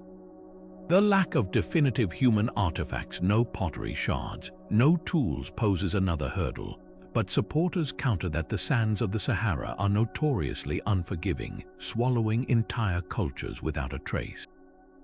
They highlight nearby archaeological finds, like the Neolithic stone tools and burial mounds dotting the region, as whispers of a lost society that once thrived here.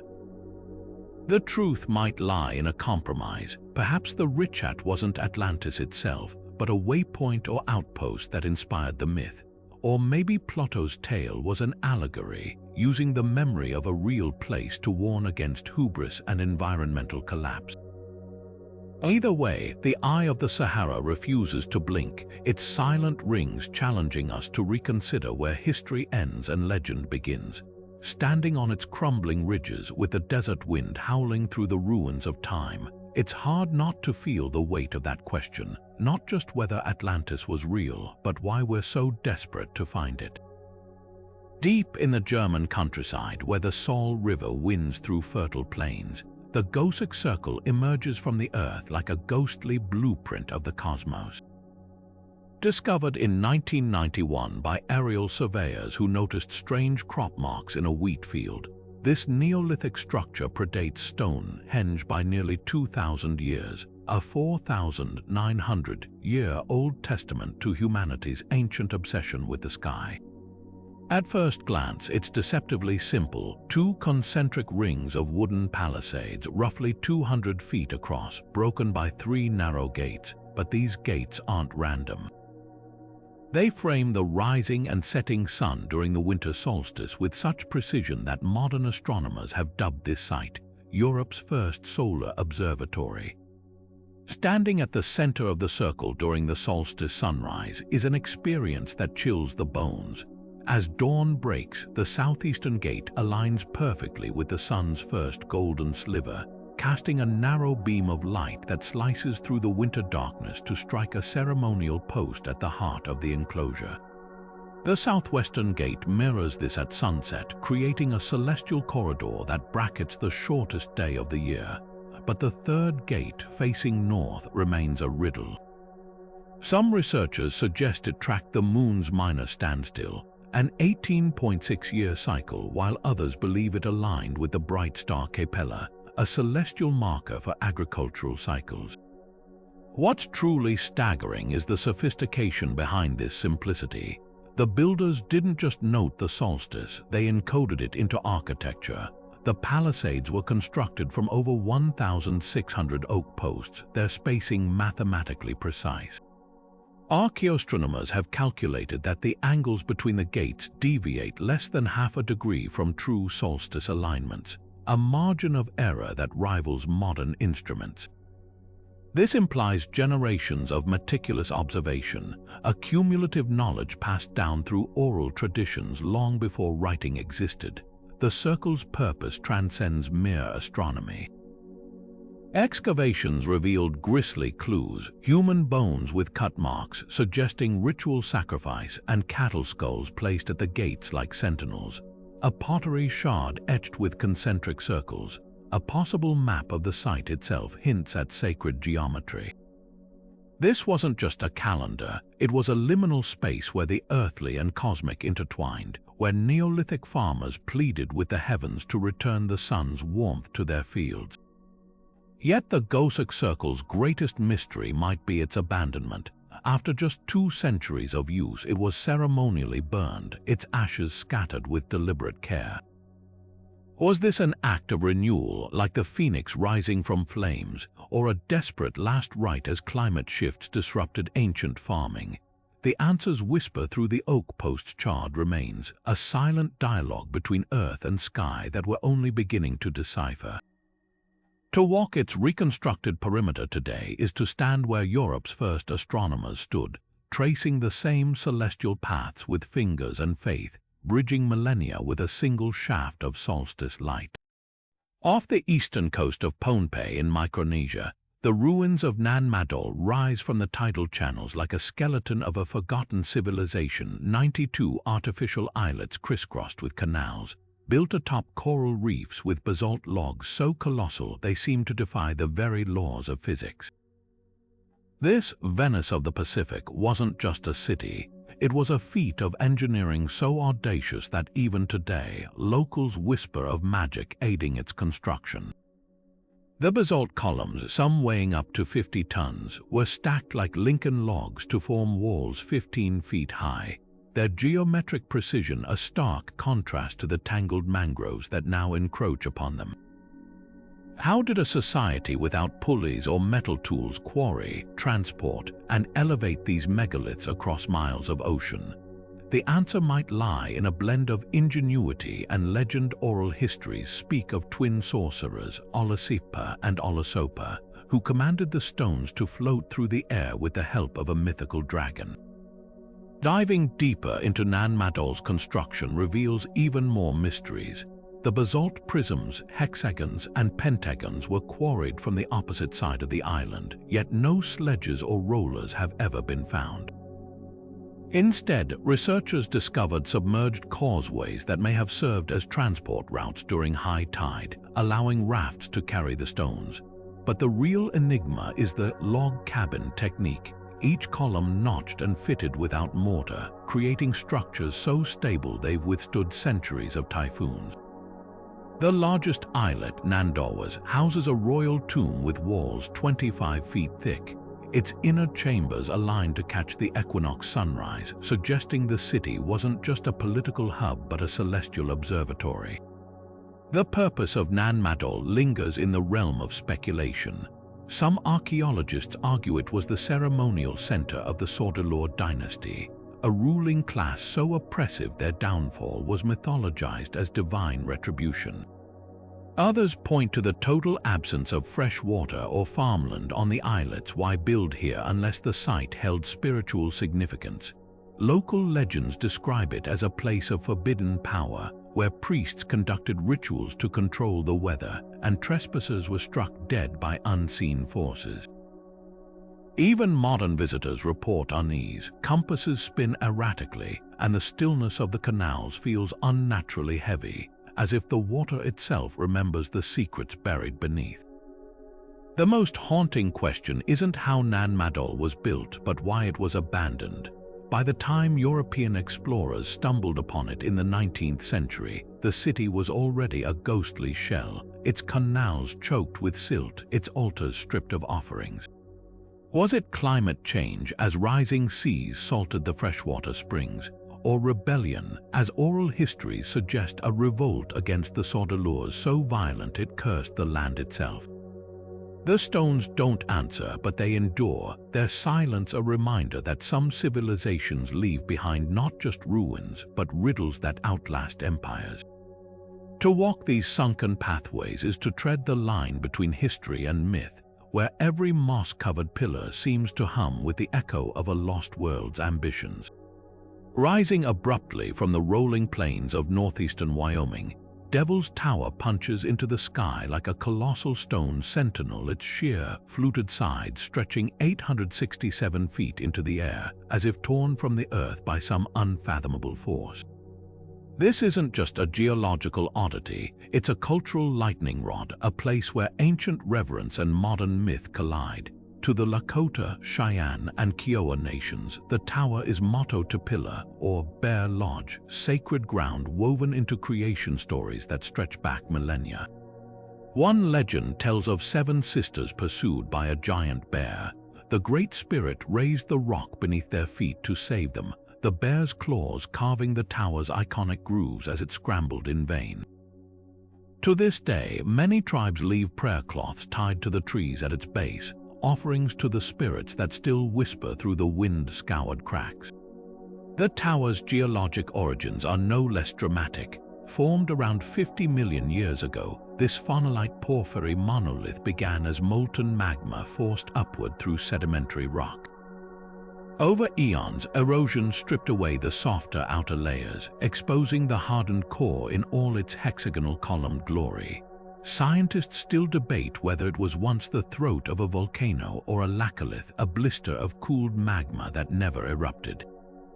What's undeniable is its magnetic presence. Early explorers like Colonel Richard Dodge dubbed it Devil's Tower in 1875, mistranslating a native name as Bad God's Tower, a label that stuck despite its dissonance with the site's spiritual significance.